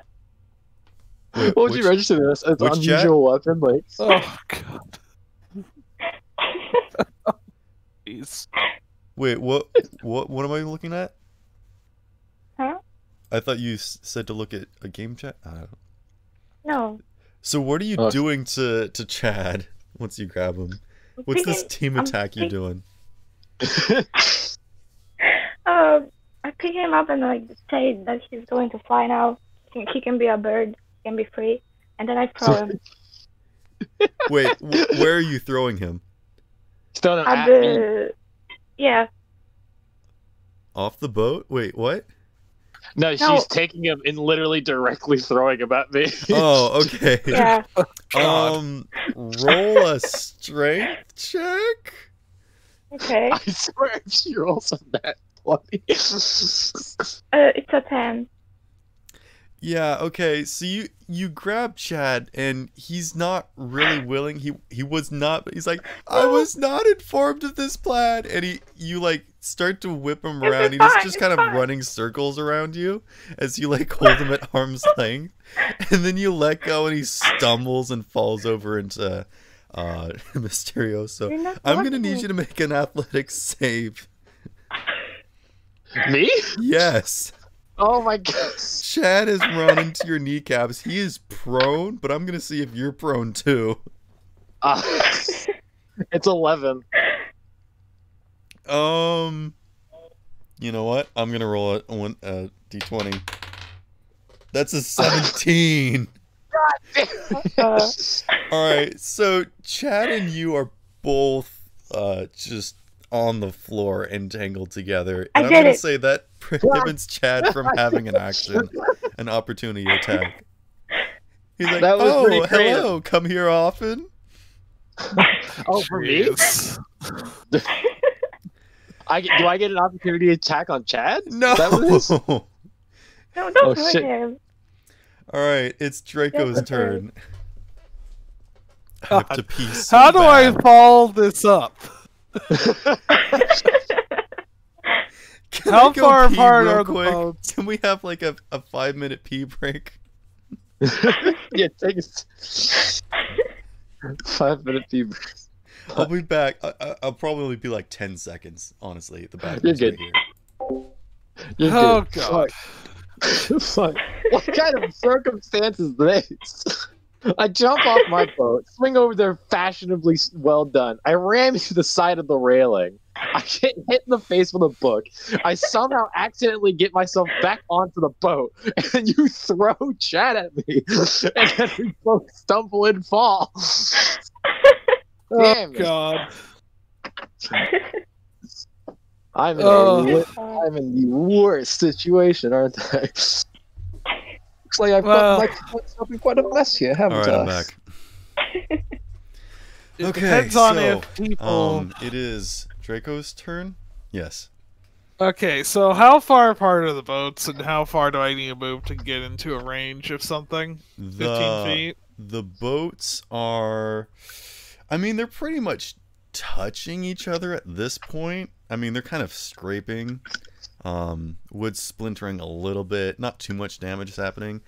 I'd say that if you wanted to jump from railing to railing, there's about, I'm going to say 10 feet.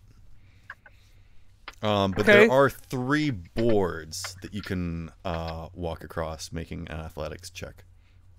Okay, I will walk across one board and then cast Thunderwave. So are you going to... I can say that you're going to walk about to the middle, closer to the other boat. So you're definitely... You're not quite on the other boat, but I'm going to let you cast Thunderwave, and I'm going to give you advantage.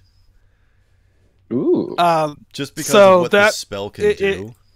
It's a it's just a DC. It's not a spell tech.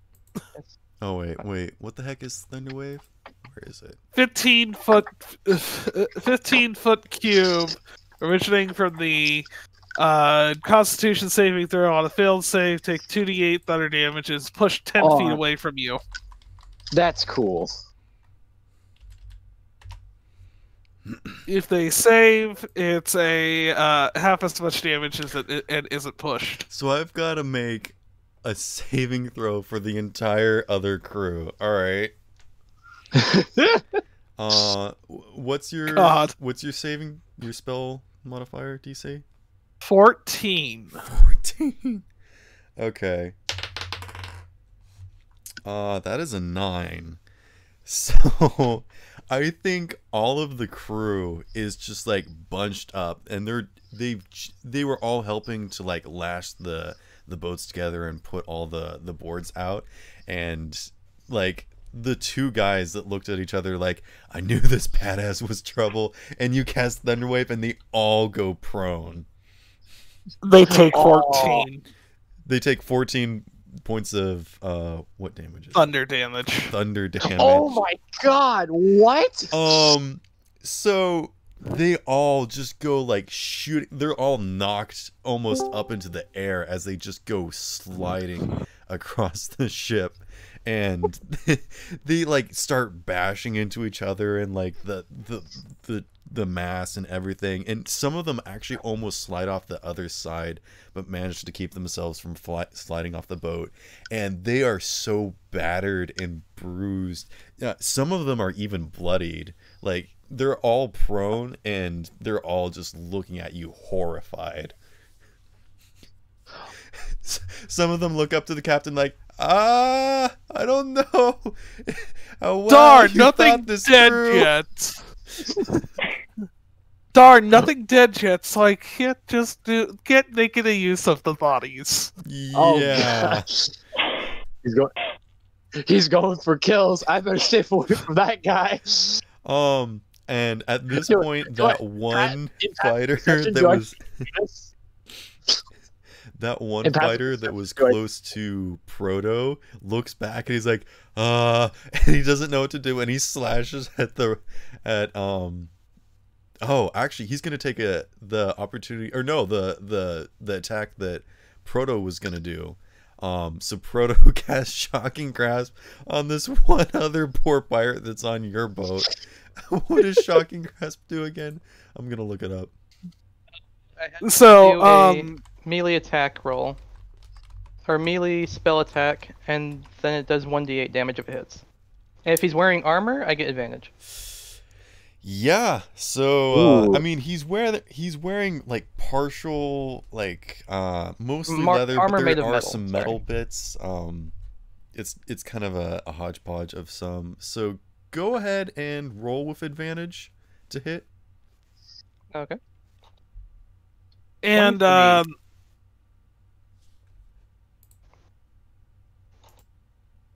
yeah, one was 23, the other one was 10. So I'm glad with the 23. Yeah, that hits. So he is so confused. He's kind of bumbling about at this point, and you just stretch out a hand like, "Stop, citizen," and he just gets electrified. Oh. How much damage is 1d8 lightning damage? Is that plus anything? No, just 1d8. All right, you want to roll it, or you want me to roll it? Oh, I did. Okay, what'd you get? 8. Oh my! Yeah, you fry this guy, and he just stands there like a smoking pile, and then he falls on his face. Oh. Quick question for you, GM. Yes. Was there anyone dead? No, other than nobody that guy? is dead yet, thankfully. Oh, so he's just on the ground. He Taser, is basically. unmoving. Oh god. He is not unconscious, and he is not dead, but he does not like where he's sitting right now. We are getting in a bad situation. That other pirate that was near Mufu and just saw their best pirate, Chancer, get taken down by this girl swinging this random guy. He's like, he actually jumps off the boat into the water. Excuse me, Mom. Can I see this? Do I see him do this? Yes. Well, I see him do this. Fuck. I really had to get that bad, didn't I? All right. I'm gonna say it's actually Jakimbo's turn now. So, Proto, you can go. I'm gonna say, I think, oh, what's his name? Reardon. I think he probably. I'm gonna let you. Just Jakimbo, it's your turn. Reardon and Proto. So what am I currently looking at? You are looking at a crispy pirate at your feet. You are looking at a whole bunch of also slightly scorched, skidded, and just bruised pirates on the other ship. There's a pirate captain on the other ship that is not looking as hot as he was when this fight started. And that's oh, you're also looking at a sprawled Mysterioso on the floor a few feet away from you. Not to mention my character crossed over to the other ship and basically plowed them across the side of the ship. Yeah, you are literally perfectly anime, just like Level the one. wind's whipping through your Level hair. Your cloak is floating. You've got your scythe and it's gleaming against the moonlight or the sunlight. Excuse me. Oh, and sunlight. You just Yes. did like the powerful badass ultimate move, and you just look back at everyone else like, I'm too powerful. I mean, I could have lit the boat on fire. I mean, that would be very ironic to watch a boat burn in the middle of the ocean. That was all to do. That was plan B. That was plan B. Luckily for all of you, plan A is enough. Alright, so what you doing? You've just fried a guy. Everyone else is also pretty much fried on the other ship. The only one left is either the captain, that's all the way on the helm on the other ship, or the mysterious pirate that's enthralled with Chad on the floor in the middle. Mysterioso came from the other ship, right? Just making sure that's the right one I'm thinking about. Yes. Yes. You know he's a villain, so to speak. Oh my gosh. I mean, He starts rubbing his hands together as lightning crackles between them. Oh shit. Well, what do we have here? Oh no. let me see. You gonna play the role as the harmacist? Harvest. Oh no. Clear. Zap. Yeah. Uh, You say clear and Chad doesn't even move. You just zap both of them. This isn't good. All right, what you doing? Let me see. Riordan's gonna he's been taking notes this entire time. Mm-hmm. He kind of mutters to himself, might need to lower the voltage on the shocking grasp there. Sidekick Proto, might could you be mind too OP. detaining that fellow over there, please? You're gonna walk where? Yeah, Riordan's gonna ask Proto, is like, can you please detain that one fellow? He looks like trouble. And Proto's gonna walk on over to Mysterio and then just attempt to knock him out by punching him right in the face. Oh, All right, no. make a straight up strength. Yeah, strength check. This is not good. This is not good. Holy Definitely. crap, 19. Oh shit. Well, that passes Can we through. find him? That definitely hits Let's because have a you are also prone. Yeah. Roll oh jeez. Would just be unarmed strike, or? Yeah, he needs to do It an would unarmed be strike, unarmed yeah. strike, but you're also made of metal, so this is gonna hurt. I don't think I have. There's no bonuses to that for this guy, unfortunately. Yeah. Actually, Unless you wanna give him Relevantix, I know that you're in here. What do you think would be the damage for this kind of attack? For a Warforged to punch something? He's muted. I don't know if he's He's muted listening right or now. if he's actually here. Just listening. Okay, I know the mods like to listen in on Hmm. stuff, so I wasn't sure if he was actually here. Maybe. I'm just gonna say roll. What's the standard unarmed Because attack? unarmed It's strike is like 1d4. 2. It's 1d4? 1d4? Yeah. Roll That's 1d4 without with being advantage. Because he is prone, so I know advantage is to hit, but Oh, of course.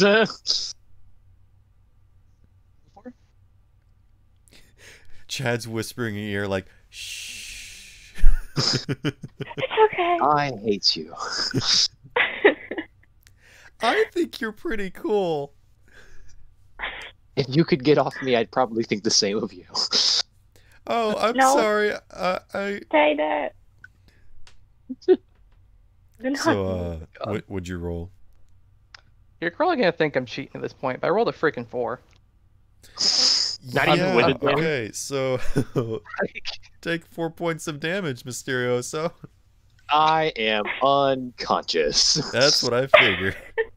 So Ruden's did it. like, I might need to tone I high back five my him? my mechanical friend. Go take care of that fella. And he just stomps over. The wood's creaking, and he just takes his fist down and plants it in Mysterioso's face. The wood actually splinters as your head goes into the boards. Like as he does it, I'm like, oh great, another one. Let's see what you got. Let's see what you got. Wake's face. Freaking like Drax. I can take it. No, you can't. No, you can't. Okay. At this point, where are we? Ashton, it was actually gonna be your turn, but you are unconscious, so I'm gonna need you to make a death saving throw. Yeah, fuck. I failed. What'd you get? I got a 4. Okay. So mark 1x. Yikes.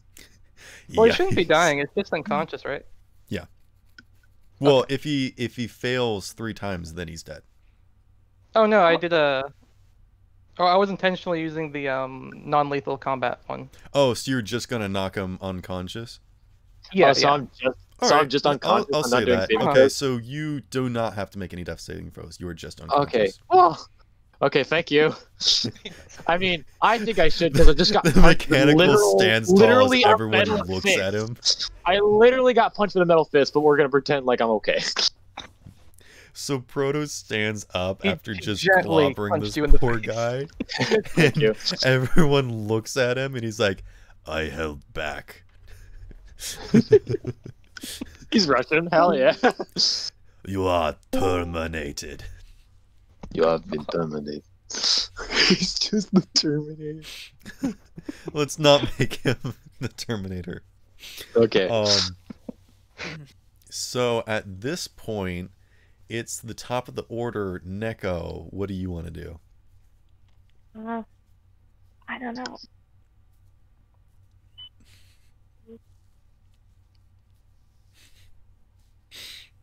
All the pirates on your ship are done for. All the pirates on the other ship are looking real bad. And you've not got a looking too book, great. you've got a frog. What you want to do? You got a fork, you got a frog. That's all I need. Is Chad is still on top of Mysterioso? You're gonna I'll be stand back in a moment. Okay. You're gonna stand up where? Onto one of the boards? The gangplanks? Is Chad still like on Mysterioso or something? Yeah, he's still on top of me. So Oh yeah, help him Chad. up. Chad's still I on want to top help of him you. up and say sorry. So you're gonna pull Chad off? Make a strength Yeah. check.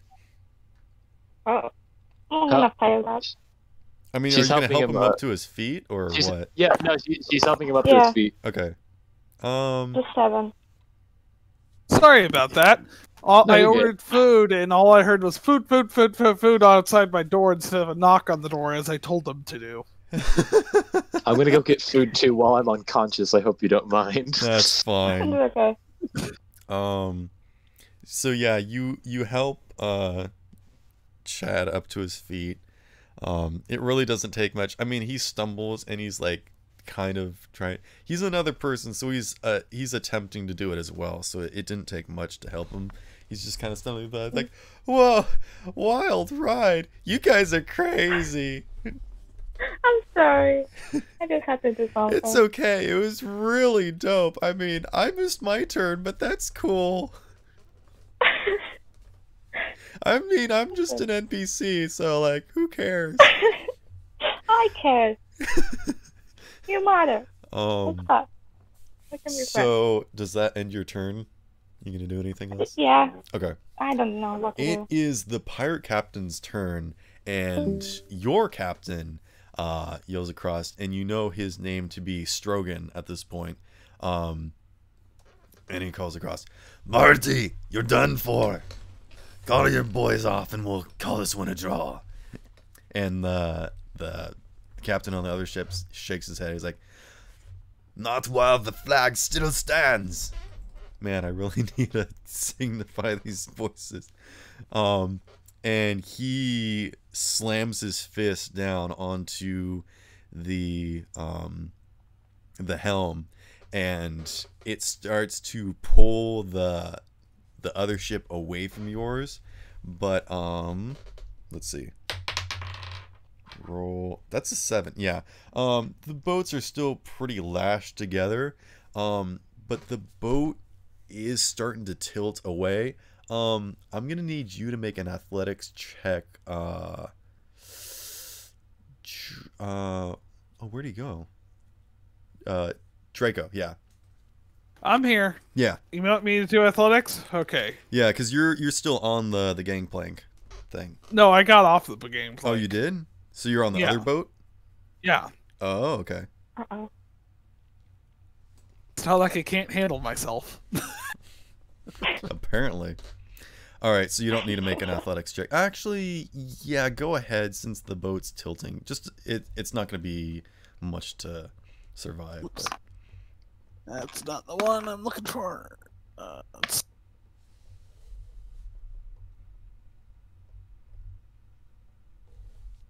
That'll be a 12. Yeah, you're fine. You do like the Michael Jackson thing where you stay standing still as the rest of the boat just like starts to lean, and some people actually start to slide off the boat off the other side. I'd say about let's see, 7 people fall off the other side.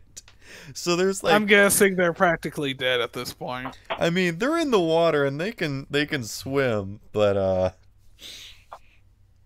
I mean, they're gonna have a ways to swim. I mean, they all have magical items that act as rebreathers and floating devices, so they're fine. They're fine. Nobody ever dies in my campaign, okay? Obviously. Keeping it PG. Let's see. Whose turn is it now? Oh, it's actually Draco's turn.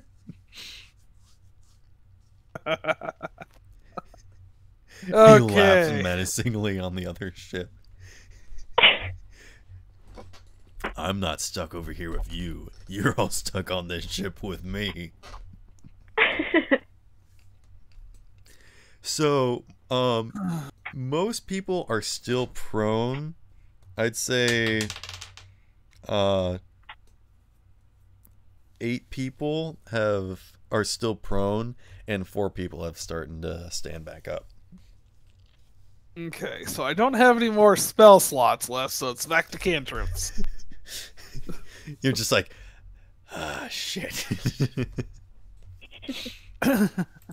So I'm gonna point to the closest guy, and he hears just the air fills around him with loud bells, and that's it. And it's loud, and it's just the bells that. Are you casting prestidigitation? Prestidigitation? No, Toll the Dead. Oh, what does that do? Basically, exactly what I said. If it's missing, it deals 1d8 without if they're not missing any hit points. But if they are missing hit points, it deals a d12. D12? Yeah. Okay. Do you want to roll it or me? Let me find my d12. 3. Yeah, okay, so that guy clutches at his head and his ears, and he starts clawing, and he's just writhing on his feet, and then he falls flat on his face like he's dead. You don't know if he's dead, though. Well, I would be able to see his soul if he did leave and die. Yeah, you got rain in your eyes. It's literally part of my church. All right, it's you do not see a soul soul. vision. All right, you see a butt of a soul sticking up. I'm back. Oh my god! I just came in at the best You part. joined at a weird time. See the Right. butt. So if I You know- if I see a soul, I get to collect it. Great. There we go. So he like falls to his knees and lands on his face where his butt's in there. Did they get the captain? Like, No. am I it's- still on the floor? Basically, you see Gyrosaurus scream, and then another guy screams very loudly Oh, as he falls to his feet. Yep. All right. So the rest of the guys on the ship are kind of gonna surround you and just sort of hold you at blade's length. But they're gonna surround you in a semicircle against the edge of the ship. And they look like they're waiting for you to make a move, but they're not gonna attack you. Gosh, that laugh is evil. Oh, not that evil. I'm just worshipping my church of Elgin. sounds like a good church. I need to join this. So you do start to see some pirates from the ship the good ship, Lollipop. They start to go across the gangplank, and they start to back you up, Draco. I mean, most of them are still on the gangplank. Actually, I need to roll athletics for them. That's a nat 20. Okay, so these Jeez. guys just like skip and glide across. The water's made the gangplanks kind of slippery, and they all just like do sick, nasty grinds as they make their way across. And they actually jump in front of you, Draco, and like put their swords up to protect you. Like, we've got your back. Don't worry. Dude, nice. You're dead. Shut up. What? Well, if anyone has unconscious, questions, whatever. I'm out of character. if you guys have a better question here, my god is the god of passage for the undead in the dead. So Yeah, it's really cool. Very cool.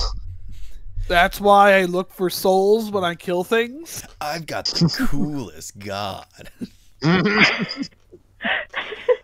It's Ashton's turn, but he's kind of unconscious, so Well, just pretend that I'm not even on the roster. I'm actually chilling. go ahead and roll your hit dice to see if you regain any HP.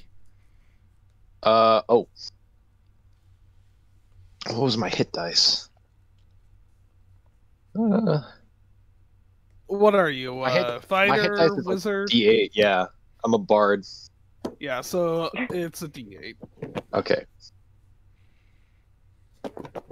I gained 1. All right, you kind of Good blink job. open and everything hurts. And you're just lying on the boat and you're like, how did I get here? And then you look up at the metal guy and you're like, that's right. And you decide the best course of action is to remain perfectly still. Do I need to make a deception check or do I just No. chill? All right, I'm chilling. I mean, if you want to do something, you're gonna have to do a deception check. But if you're not gonna move, you are still a corpse, as everyone else knows you. I'm gonna remain still All right. for now. It is Jakimbo's turn with Reardon and Proto.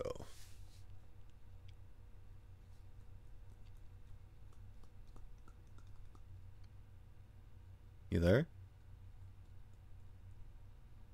Shikimbo, please. Mic muted, apparently. Capture the flag is what we're playing, right? Yes. How far is Oh. it from where Proto is to... I mean, I'm guessing the flag's up at the mast? Yes, it is at the very top of the mast.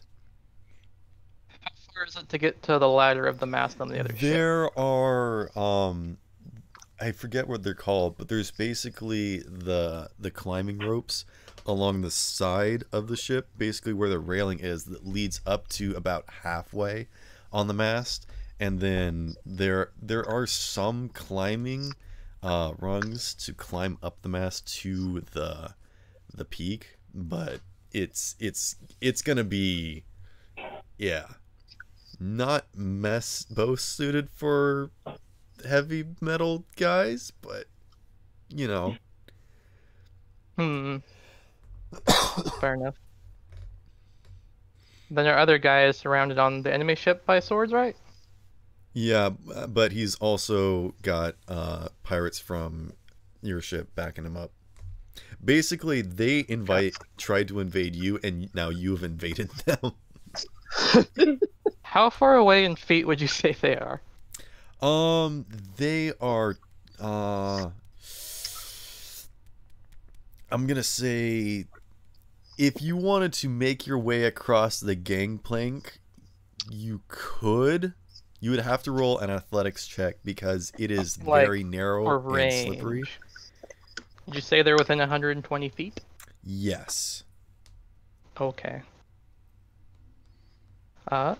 Riordan making more notes on some of the strength he didn't expect coming from his Warforged.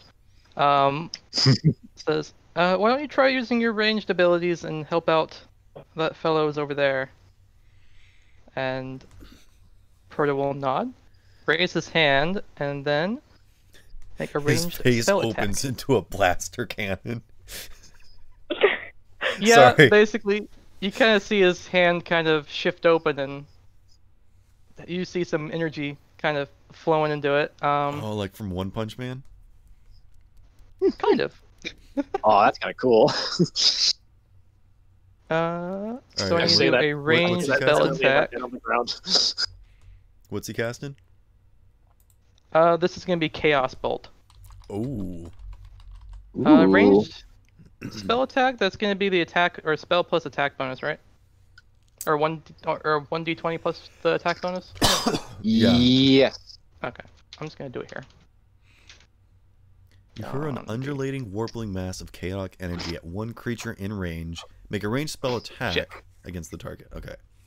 I got 8. I'm guessing that's not a hit. What did you say? Oh, I got an 8. Which one are you aiming for? Whichever one is closest to Frodo at the moment. Okay. I mean, they're all kind of...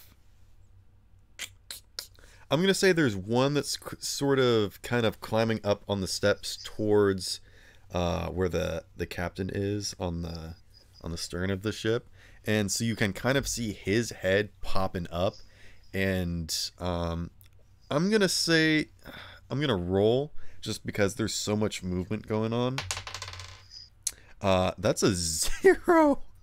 No. So you hit him straight in the face. What happens now? Oh god. On so... hit, target takes 2d8 plus 1d4 6 damage. Oh, mine says 1d6. Oh. Oh, you roll the d8s to determine what type of damage. I think it does all the damage too. So 2d8 plus 1d6 damage, and then if they roll, or if the dates are the same. Oh, the one I'm looking at, it Does looks the like one you thing. roll 2d8 to determine 2 types of damage that it takes. Mm. I don't Wow. know. I mean, we can go based off of what you've got. I'll send you the description of what I've got, and Alright. then... But you are DM, so it's up to you. I mean, I'm fine with whatever. This is probably going to kill the guy no matter what. So Oh, no. just roll your 1d6 damage. Wait, roll 1d6, or... Because the 2d8s are also determining the type of damage. Yeah, that's what I thought. I think it says... The way mine describes it, it does both. On a hit, the target takes 2d8 plus 1d6 damage. Choose one of the d8s. The number rolled on that die determines the type of damage as shown below. If you roll the same number on the d8s, the chaotic energy leaps from the target to a different creature of your choice within 30 feet. Make a new roll. That's really cool, actually. Oh, so you rolled 2d8 plus 1d6 damage. So it's all of that damage, but also the d8 determines what type of energy. So it's both. Yes. Okay. Yes. This is crazy strong. Kind of, yeah. What class are you? You'll see. Secret class, I guess. I don't know. Secret class. Artificers. Holy crap. Yeah, artificers That is are crazy. powerful. Is this a spell? Yes. What level spell is this? 1. Okay. Oh my Level God. 1 evocation. Yeah. That's what I was thinking when I saw it. So Alright. he'll take 11 do lightning damage. Oh wait, no. It should be Thunder, 2 types of damage. You pick one. Oh, you pick one? Yeah, you take one. I would either pick between acid or thunder because I rolled a 1 and an 8. Oh, gotcha. So he takes 11 thunder damage. Yeah, so you see that guy just instantly fry, and his face does not look good as he clatters against the wood and just falls down the steps like thub, thub, thub, thub, thub, and all the other pirates are looking real scared at this point.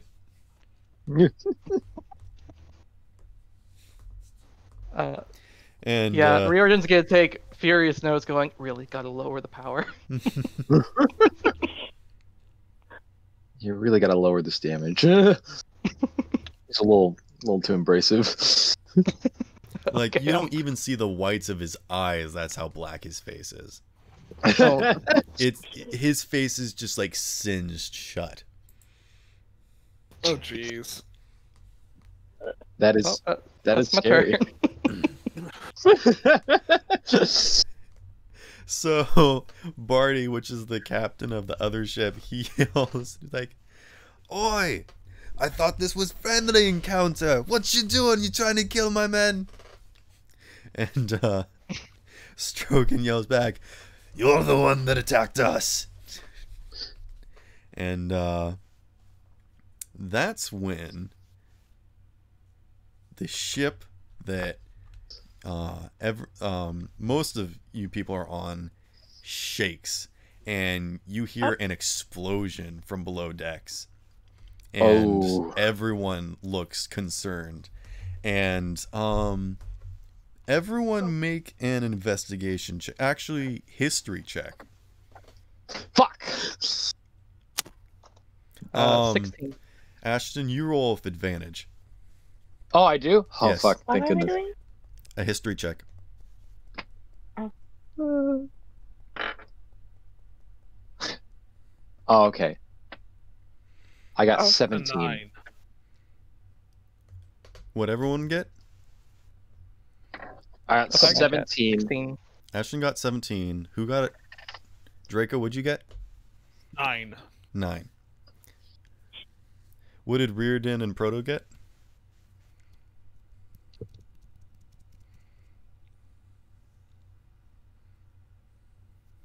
We'll get there eventually. What did Mufu get? 8. 8. I probably have the worst history stat, and yet I got the best score. Yep. Well, it's because you got advantage. What was your original? 16. I rolled 16 minus 1, so it would have been 15. That's still better than everyone else so far. I got plus 2 because I rolled an 18. And I was like, yes, let's go. Jakimbo, you there?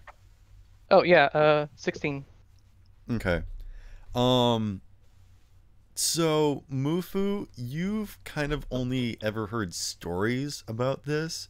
You don't really know what that sound was. It's just kind of a thunderous boom. It just kind of sounds like every other explosion. Ashton, you definitely know this. Proto may not understand what this is. Reardon definitely does. And Draco, was definitely right next to it, so he knows that this was the sound of a cannon firing below decks, which is interesting because it seems as though everyone is above deck in this brawl, yet one of the cannons has been fired. Draco, go ahead and make a perception check. 12.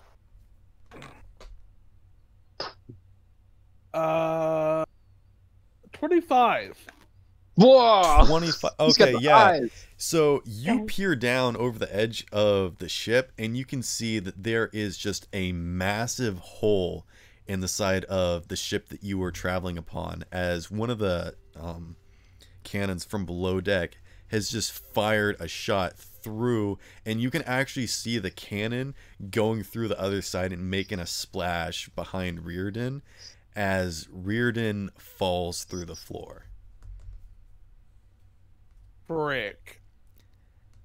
We are now out of combat, as everyone is just, they're like putting their swords away, like, what is going on? Oh god. The captains aren't even yelling at each other anymore. They're just both concerned. They're like, all right, everyone, unlash the ships. And just people start working. They like start unlashing the ships and putting the boards. They actually just throw the boards and the ropes into the water as the ships part. I sit up and I go to Proto. Like I sit up and I'm like I'm holding like my guts in, like not like actually, but like I'm like in pain.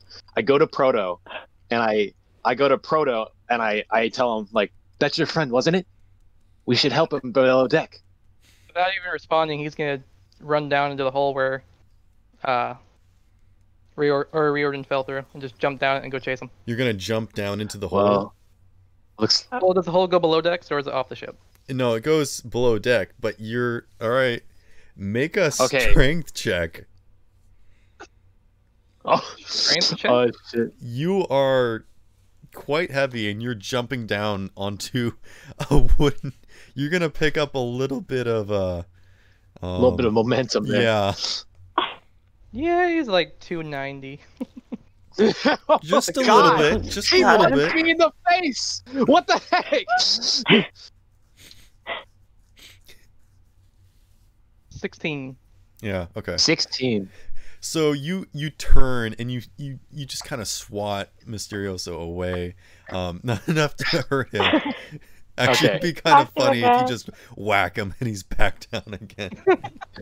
And you just go and jump into this hole, and you manage to land on your feet. You crush several boxes below you. You're in the hold, which is where Draco was earlier.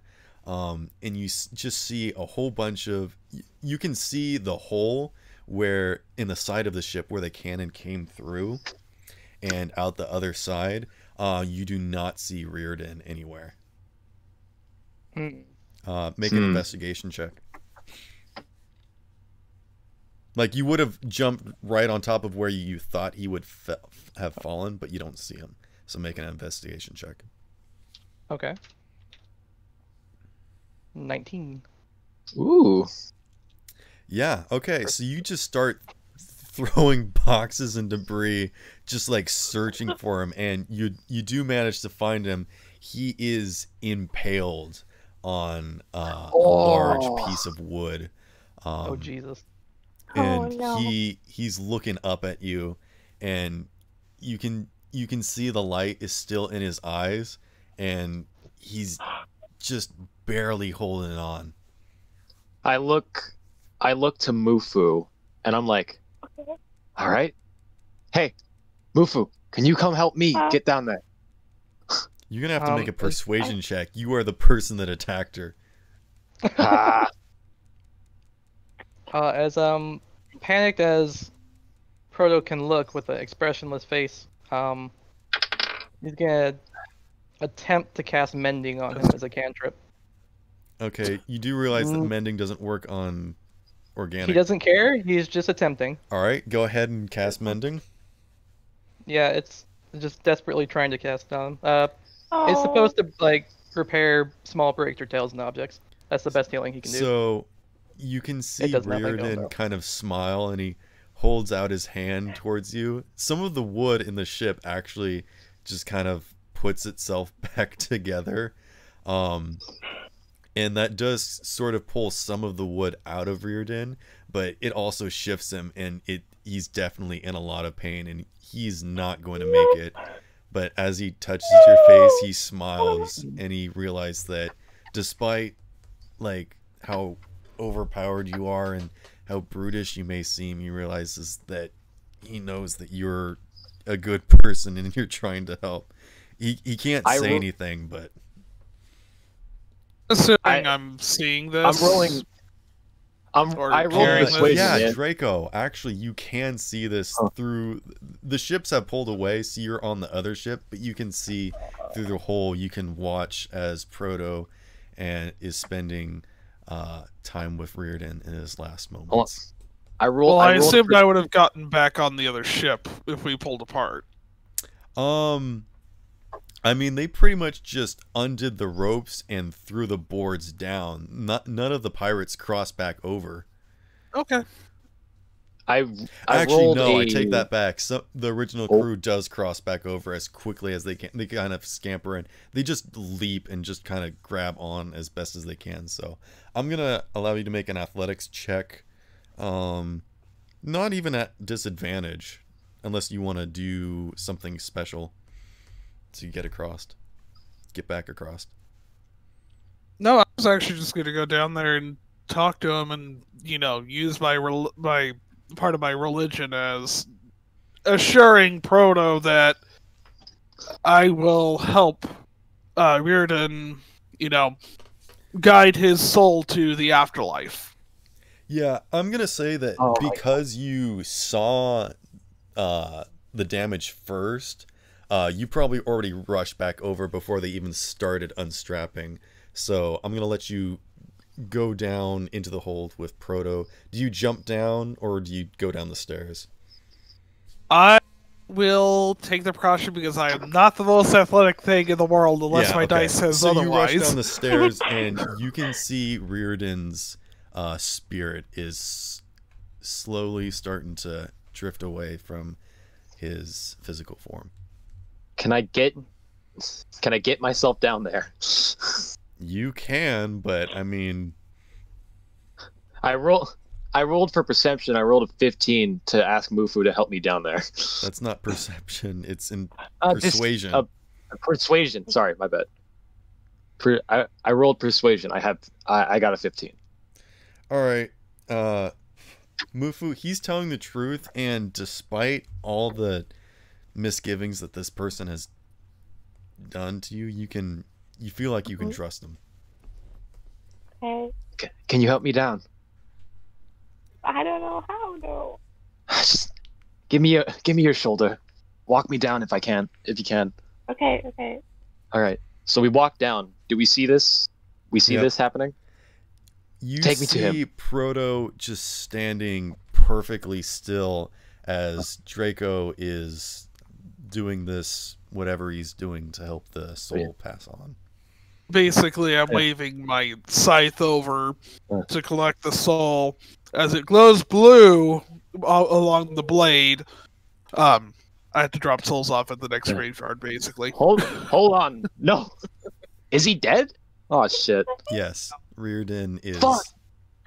Oh my God. You actually watch as Reardon's hand falls from Proto's face and is limp.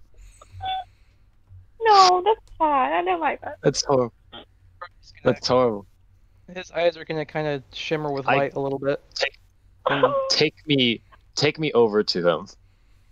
But he's glad, and he realized he's left a good legacy with Proto. I put my hand on Proto's shoulder. My friend, I do apologize. I do feel bad for the passing of your friend, but I will make sure he makes his way to his afterlife. Elgin is the guider of souls and will always be with everyone. It doesn't seem like he's really noticing you at the moment. He's just kind of staring at his master and kind of murmurs to himself, "Your training did not prepare me for this. What am I As supposed to do Mufu, now?" as Mufu kind of drops me near Riordan's body, I turn over to the one with the scythe and I go, "Hey, you. Is there a possibility that I can bring him back? I know a little bit of mending magic." Fortunately, no. He has passed.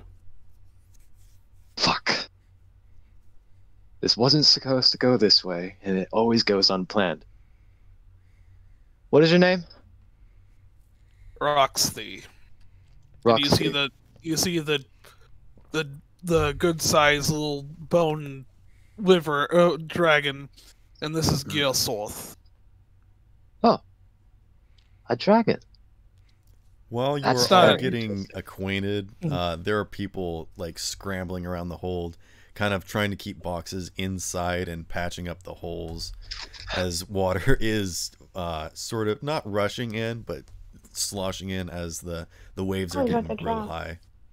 All right, Ratsy, Mufu, we need to move. I don't know if Proto can or will help, but we can try. We need to get the ship back together. I cast we Cure should Wounds take upon it. myself.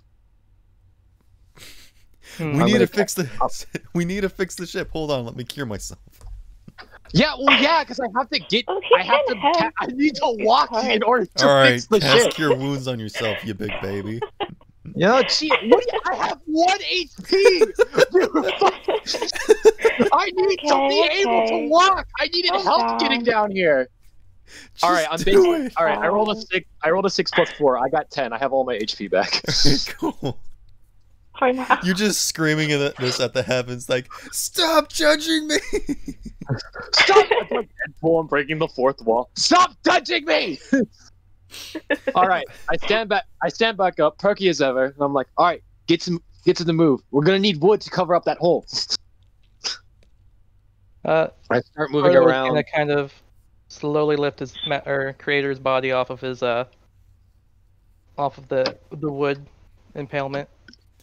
I'd say that actually helps enough to let the mending spell finish, and it pretty much almost completely seals up the hole on the starboard side of the ship. The port side still has an issue, though. Okay. I move around and help the crew fix the ship. Go ahead, roll survival. Does anyone want to assist? Yeah, I can help you. All right, you get advantage on the roll. All right. Thank God. Doesn't help anymore. God damn it. It's a 5.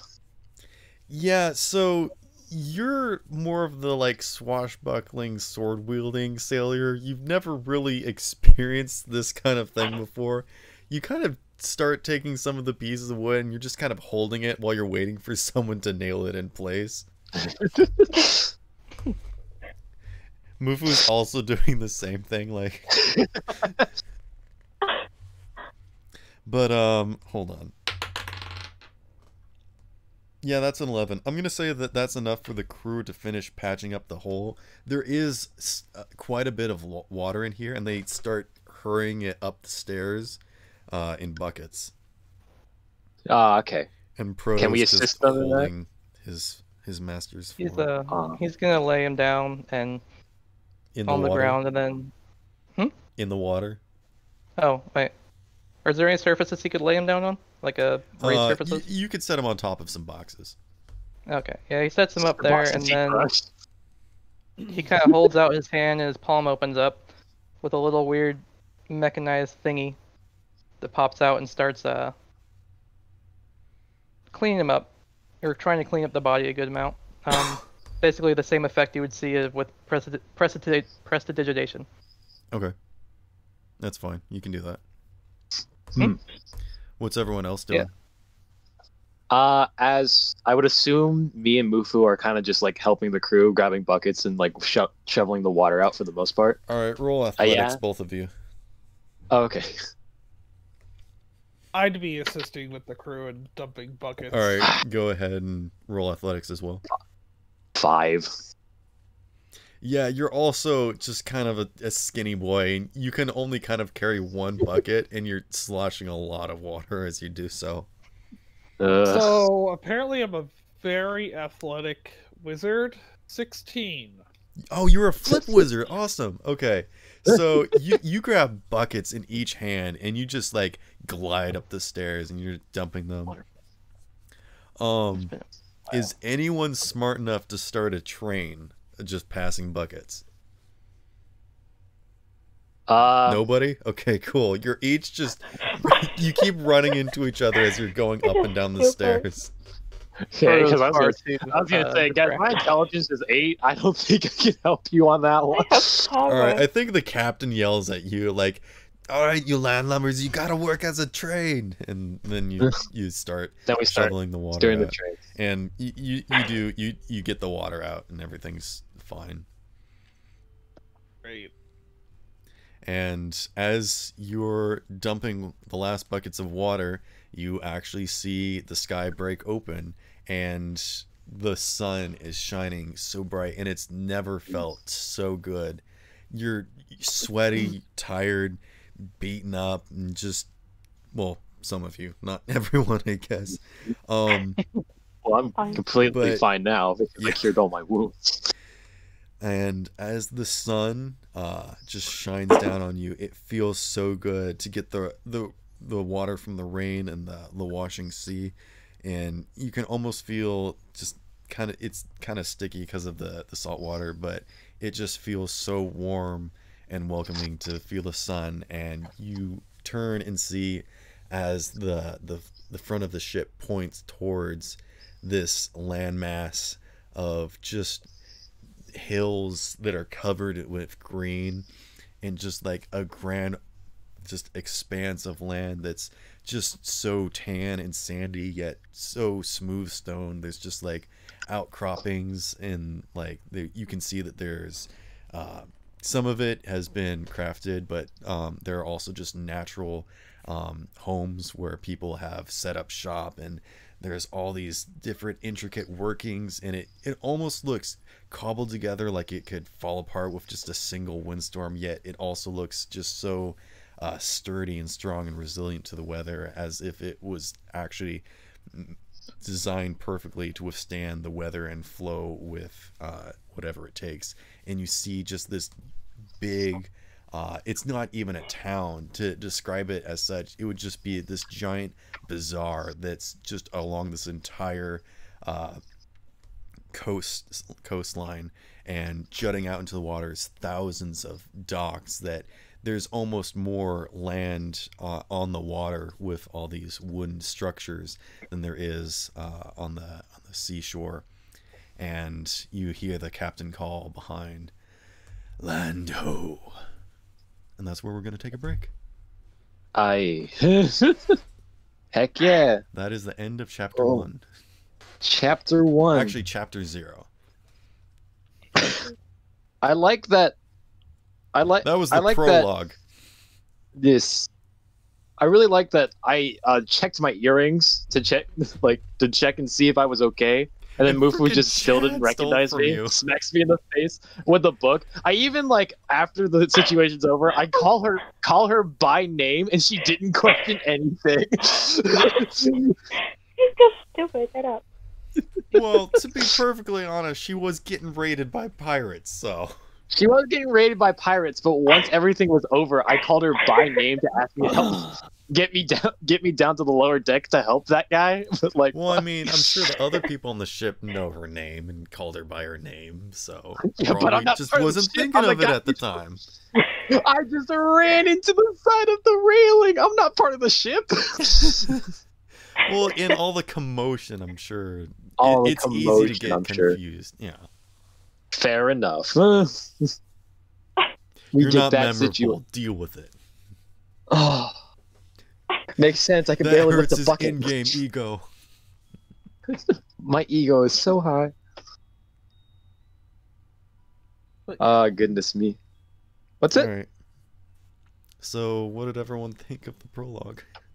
The prologue was pretty good. Right. I like it. it. That's quite fun. Cool. Chad will always be in our hearts. Besides, Riordan. That's that. Yeah. Can we commend wow. Raxi for taking out half the crew while just by stepping onto the other ship? He gets all the XP. I love the idea. I love the idea of Proto just being like this absolutely overpowered like war machine, and then like he's Radon's over there. He's like, I should probably lower that a little bit. It was a little much. I just love that Raxi is just like this anime main character. Yeah, Like, does not He- belong he in this does pirate everything. town, but still, Jeez. it's awesome. I love it. He By rolled the like way, GM, Yeah. if there was anyone that dies, I don't care that I need it for Ray's dead. It's part of the religion. Just give if their souls need to pass on, they get passed on. I don't keep the souls. They go to the next graveyard I see. They drop off. Right. You did not see any souls poke out except for Riordan's, thankfully. Okay. and that other boy that you. Oh that yeah, you someone's saw his butt sticking out because loaded. he's so close. You saw a lot of people that were very close, and if they do not get taken care of, they will die. I like the Reaper aspect of it. That's really cool. Yeah, it's Yeah. it's like absolutely that. sick. I love it.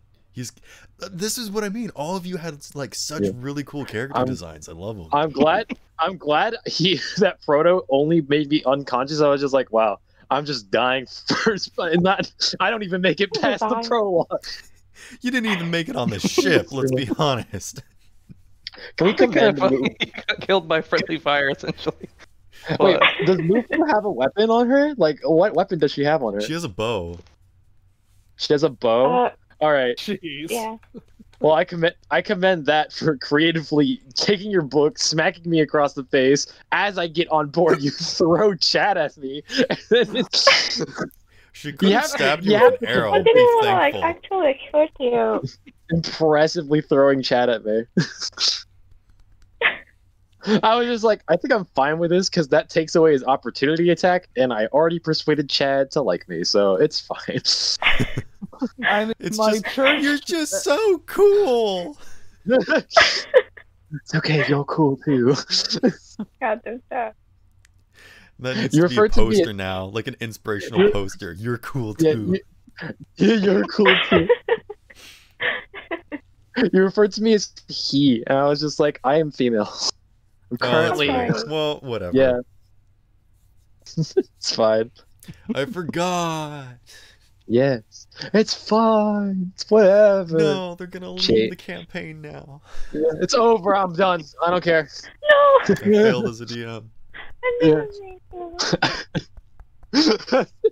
The fucking So Mysterioso kills herself. wait, can you do the coffin dance? The coffin dance. Where's my pan flute? There it is.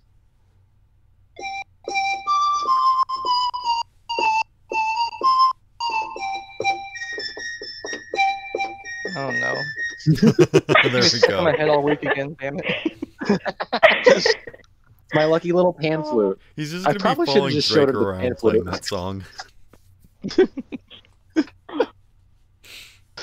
God, I wish I forgot that my character's an asshole. I should have went over to the body and started playing that. No! Oh my god, that would have Oh been my me God, enough. I would've Gosh Nice. dang it! I forgot I'm I an love picked up the asshole. book again. No, but I was just like, oh shit, this man's dead. I love the idea of like everyone's going down there. He's like in his dying moments, and I'm over here sitting here like I have cure wounds, and I really need to get down there, but no one's gonna help me, and I can't cast it on myself because I need to cast it on him. So you just watched him die and then cast it on yourself. I came down, he was already dead. That's just how it was. I wasn't able to get down there, nor did I know he was dead. I needed to get down there to figure that out. And once Campaign's I ruined did, because that's of you. fine. It's all your fault. I asked if there was any way to help them. No. They You said- probably fired the Yeah. cannon too. I was above deck and I was unconscious. Oh, she did it. Yeah, but this is what I was talking I about use with mage- people I talking use to me about mage their hand to fire the backstories. cannon. Because Jakimbo wanted to have Reardon and Proto, but Reardon needed to die basically in order for the story, because he was going to have Proto as his playable character, but he wanted Reardon on this journey. So I was like, Okay. so your character needs to die. I can work with this. Oh my god. I was He sit- needs to die. I was sitting here too. I was just like, dude, he has 2 characters. That's gonna be sick. And then like he dies, and I'm like, Oh my not God. sick. It's definitely not sick. It's not good. Yeah, I wanted to introduce the campaign. It's like, all right, so all of you have like sidekick characters. Mufu's got her Toad, Rexy's got his dragon, and Right. Reardon's got Proto, and like, nope, Reardon's dead. Proto's the character.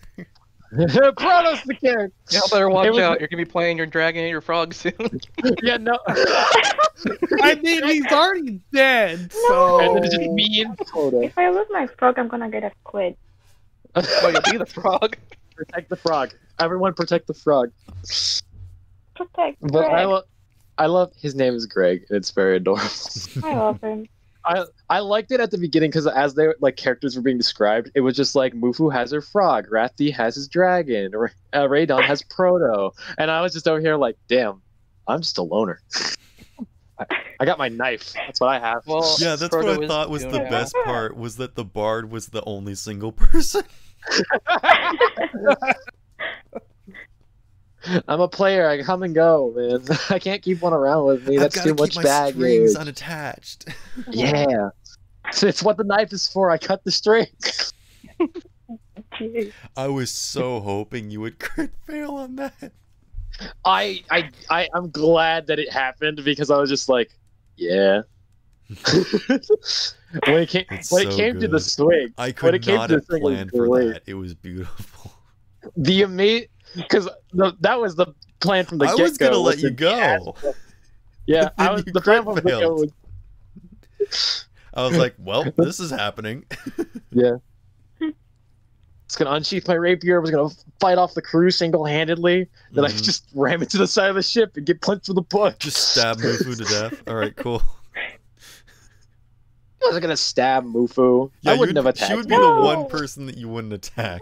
Why? No, she would have been the only person I wasn't attacking because I recognized her off the bat. And I was like, all right, there she is. That's why I was like, go to the captain first. Take out the captain. I have the helm. There we go. Mage hand, grab the flag, get off, leave. That's the goal.